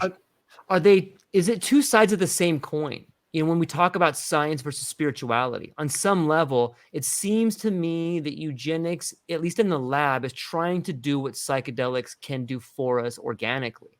You know, when we try to use eugenics to get over different types of diseases, you know, not all diseases, but it seems a lot of the diseases are on some level, you know, made through society. I think maybe psychedelics can help us get over those problems organically. So I'm wondering, maybe that's the connection. So let's maybe take a slightly different angle on this. Sure. Sure. If we believe that we are spiritual creatures having a human existence, and that I am not my body, I am not this, is there room for scientists to figure out how to make my body live longer, how to make my arms stronger, how to make my sight better? Sure. But that's not me. That doesn't change the way I feel on the inside.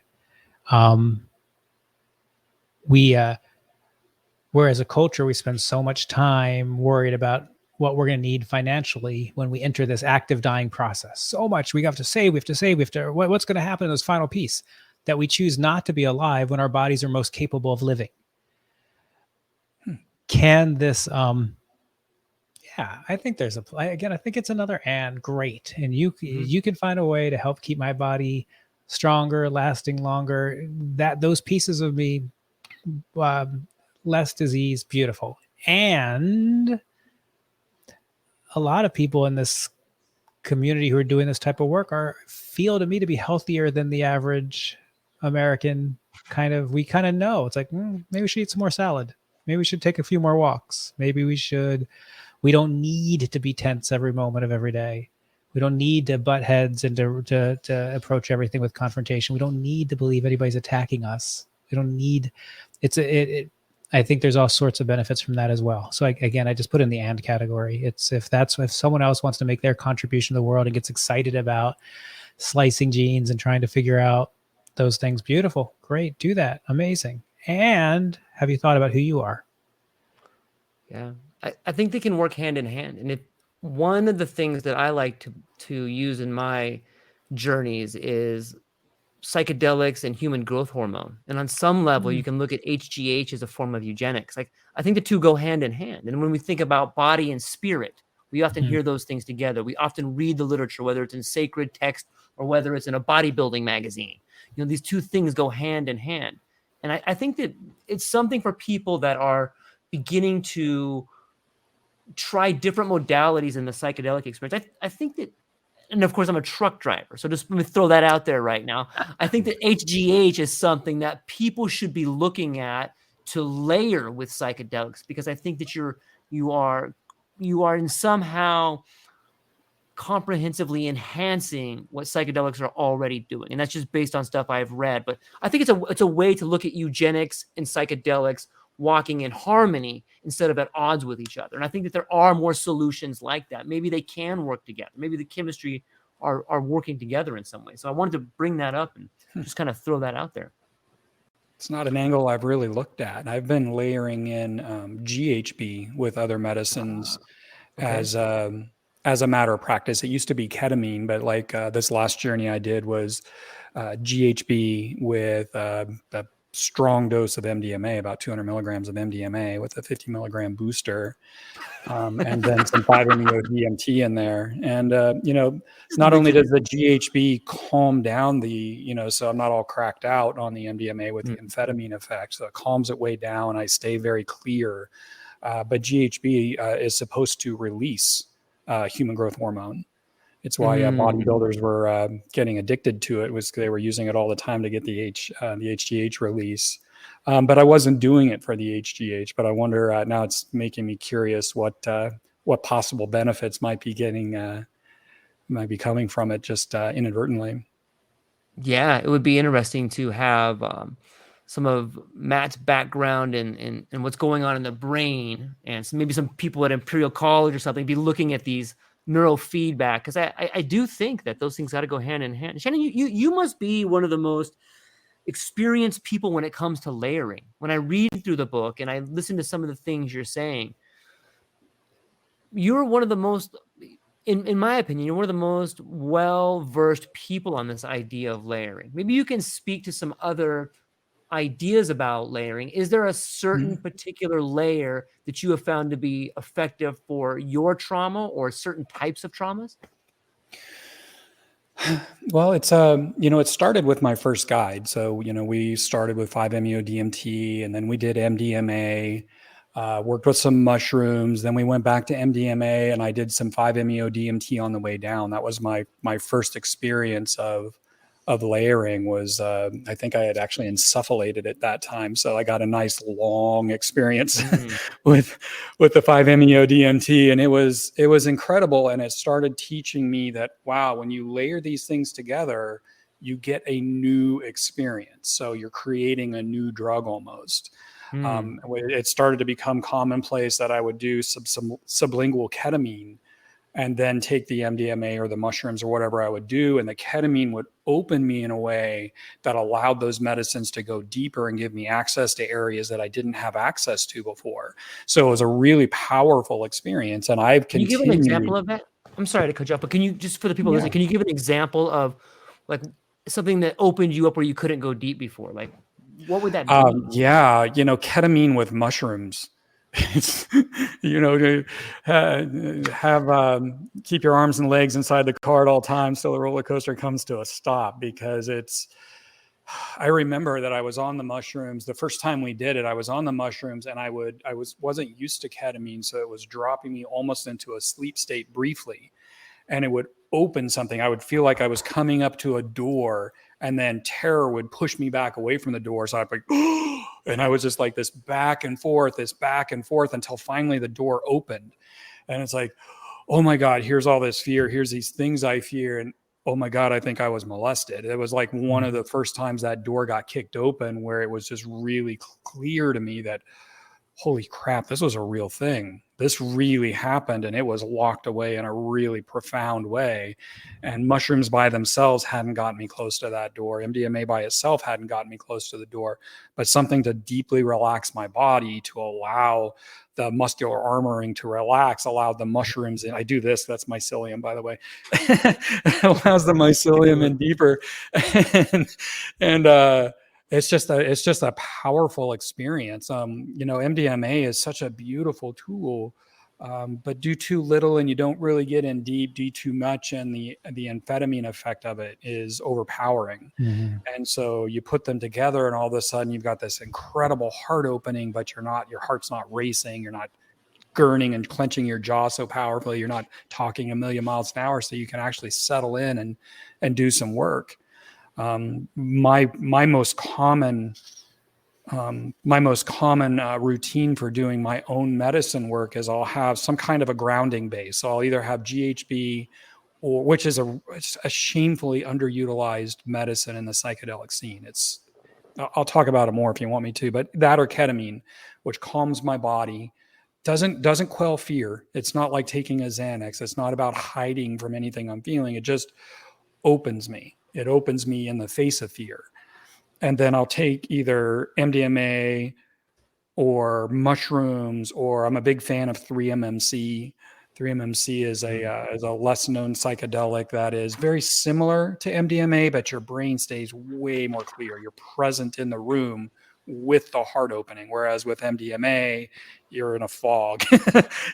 you're just in a foggy ocean. You're riding the swells, and what happens, and it's fine. But 3-MMC is this incredible medicine, and so ketamine and 3-MMC, I'm just open and I'm talking, and I just, whatever my intentions were for the session, I just laser focus. I always go there. I don't have to think about it. Just all of a sudden I'll start talking about these things and having these emotional releases. And then usually as everything's starting to calm down, as I'm over the peak and coming down the other side, I'll usually work with vape pens of 5-MeO. And that is just whatever was left that was wanting to release that day gets released. And it's always powerfully energetic, almost always purge, almost always have a lot of movement, almost always have a lot of verbalization.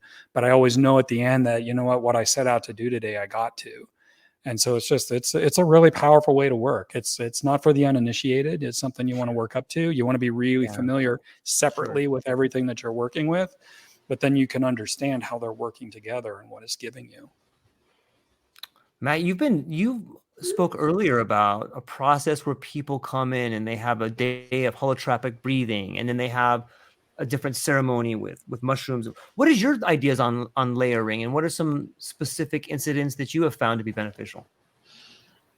If you were going to ask me what I would recommend for my sister, I think a multi-day, multi-medicine, sticking to one medicine at a time, and just kind of working up, starting with MDA or MDMA if you don't have access to sassafras, moving into psilocybin, moving up to bufo. Just a beautiful arc. I agree. I also think there are times when that's not that much time, that much commitment is not accessible. And I do think the combination of psilocybin and MDA or MDMA, they work really well together, taking either whether you take the longer acting first and then you throw in the others or vice versa. It's a beautiful stack.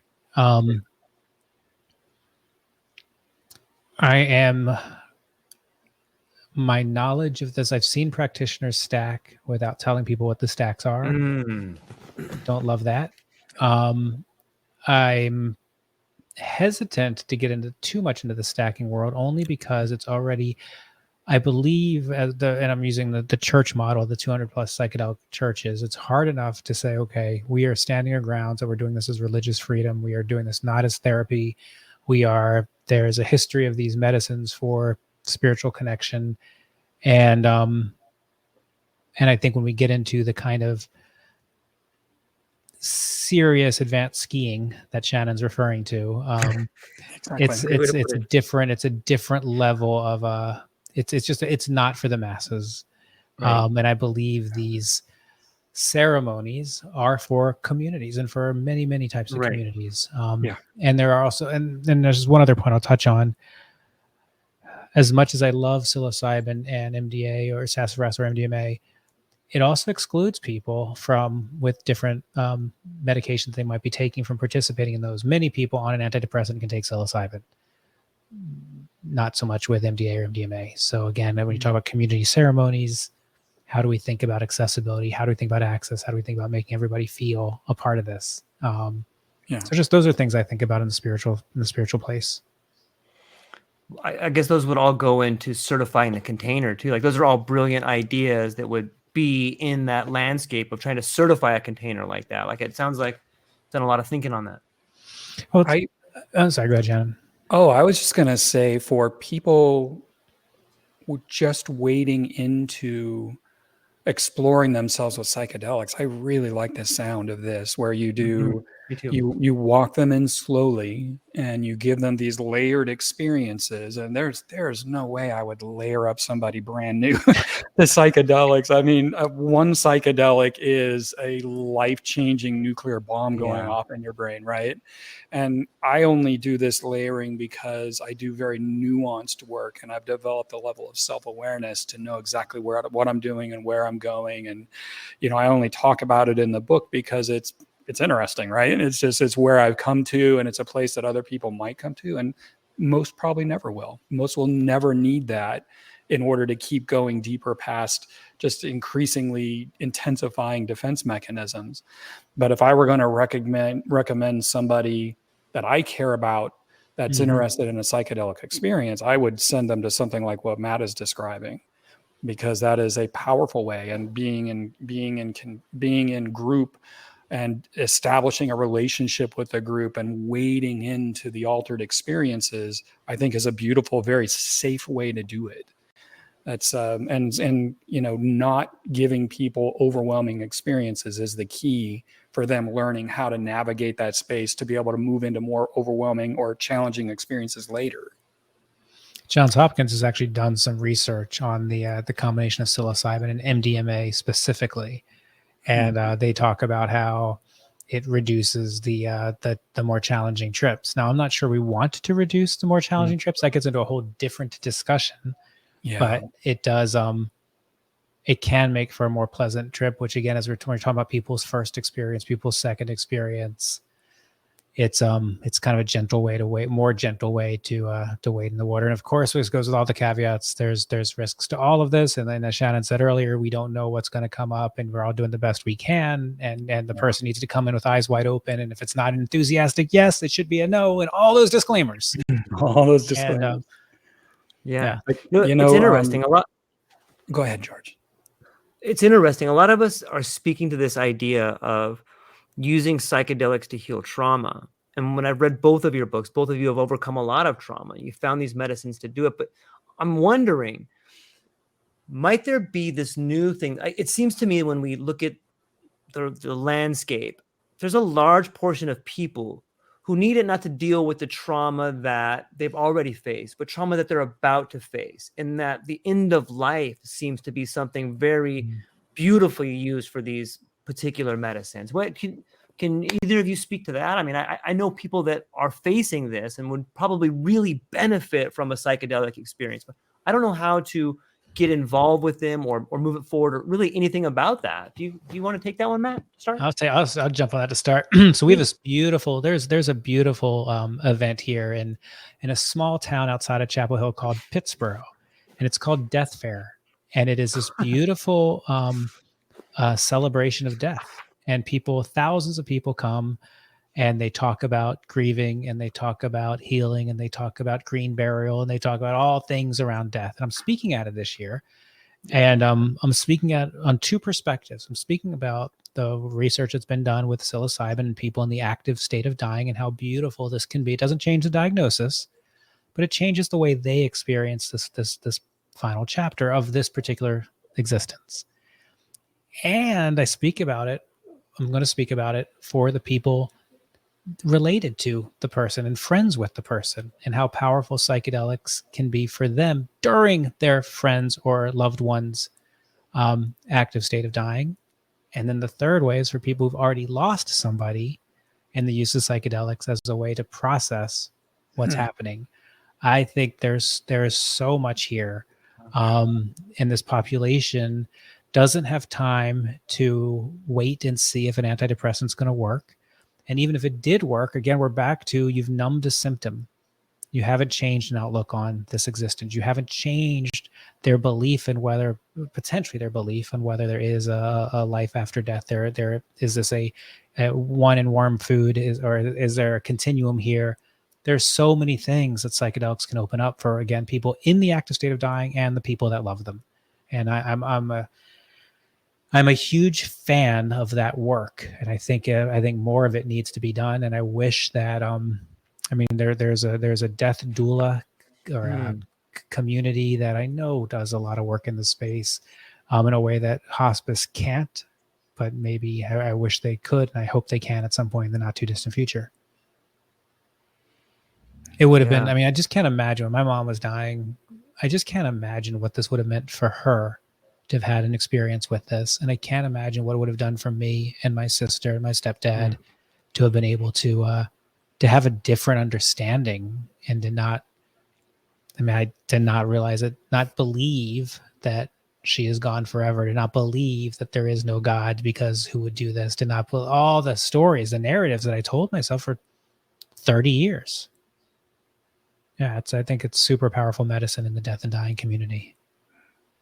There's that saying that's something along he who dies before he dies never dies. And when I see people I love, when I look about my mom, she's made it. She's accomplished so much, and she's secure and all these things, but she's so worried about the people around. Obviously, people around her age are passing away, and she's so worried about death that she's failing. It seems to me on some level she's failing to live out everything she's earned.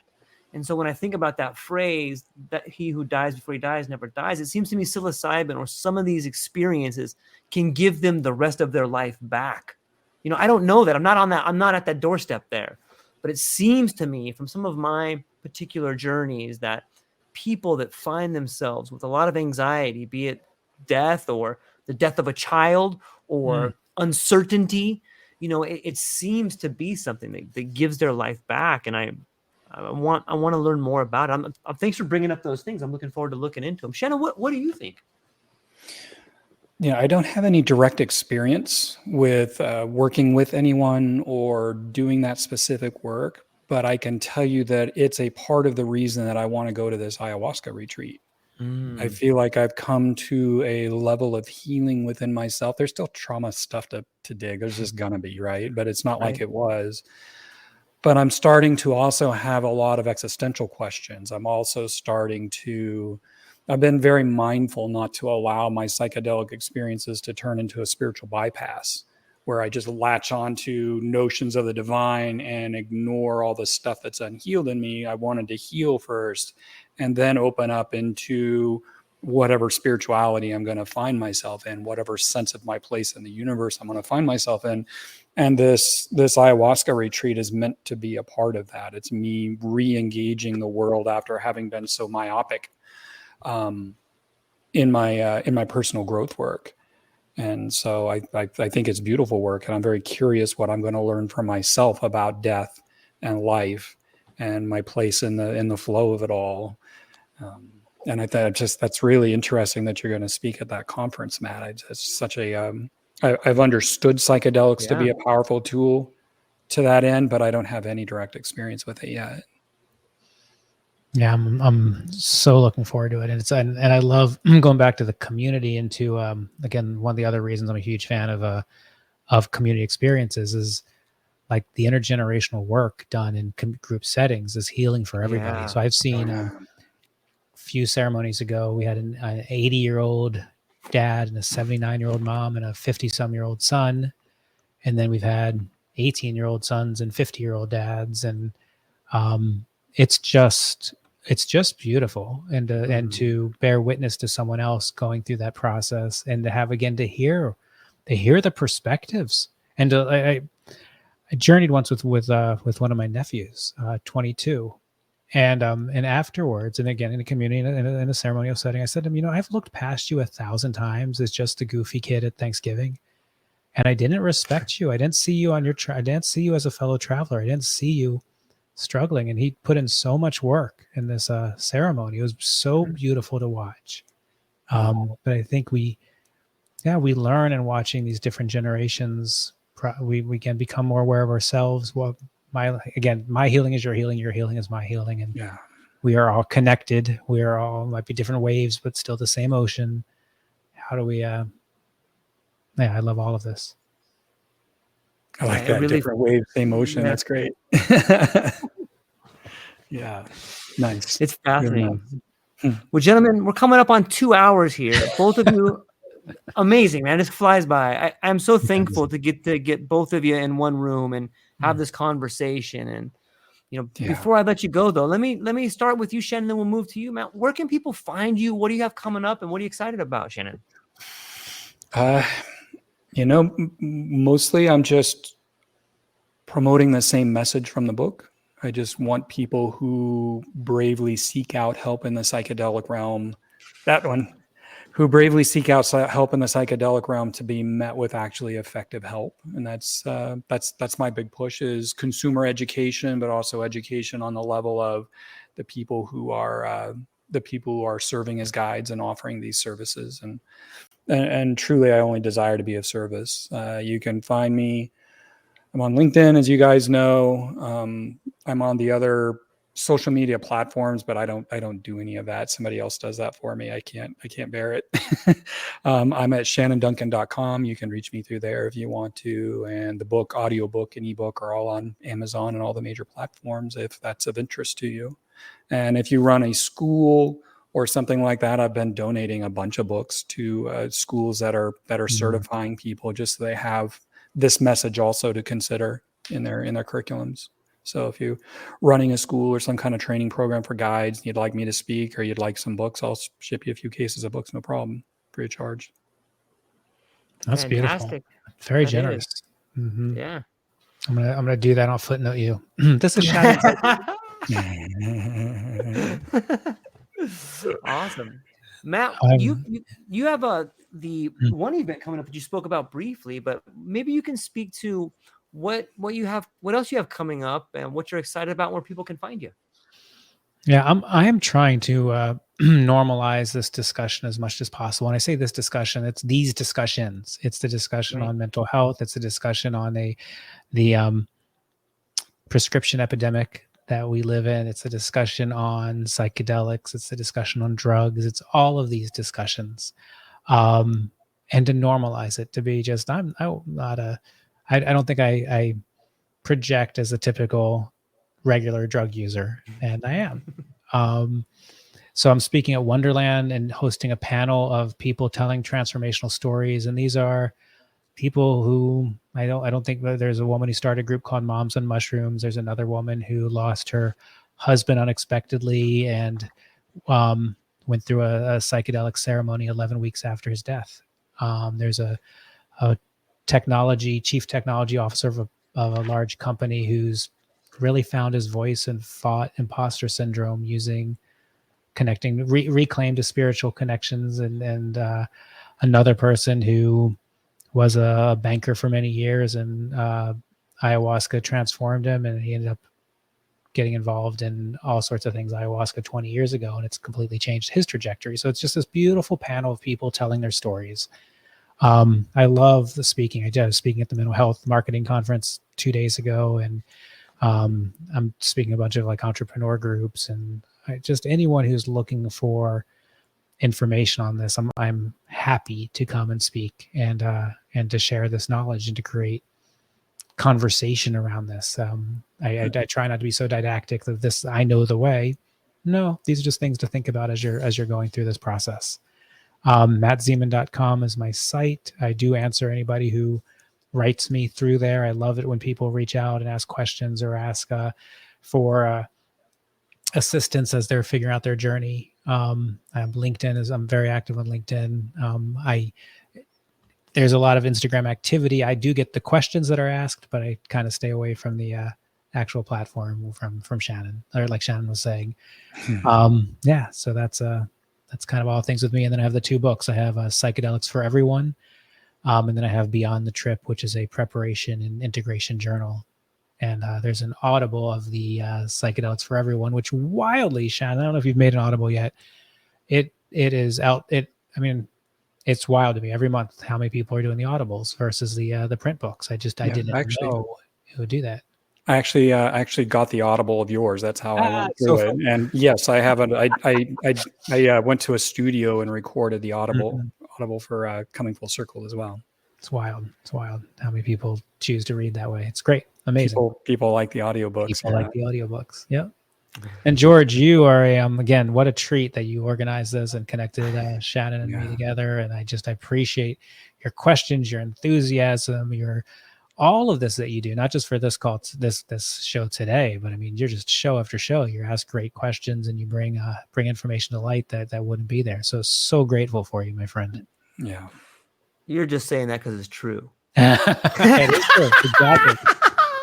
Man, I love you guys. I'm super stoked that you spent time with me today. I know you guys got to go. Everybody go into the show notes, check out both books. They're wealths of knowledge. Go check out each individual site, listen to what they're saying, listen to their journeys. You'll learn so much from both of them. Such a wide range and such a wide grasp of not only where we've been, but where we are. And I think it foreshadows where we're going. I'm really excited for the future. And I think that both of you are playing a gargantuan role in it. And I'm stoked to get to be here with you today. So thank you both very much for your time. Hang on briefly afterwards. I'll speak with you briefly. But ladies and gentlemen, I hope you are as mind expanded as I am today. I hope everybody has a beautiful day. And that's all we got. Ladies and gentlemen, aloha.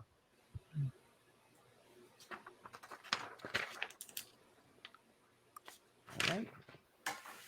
Oh, I never ended it. Dang it, George.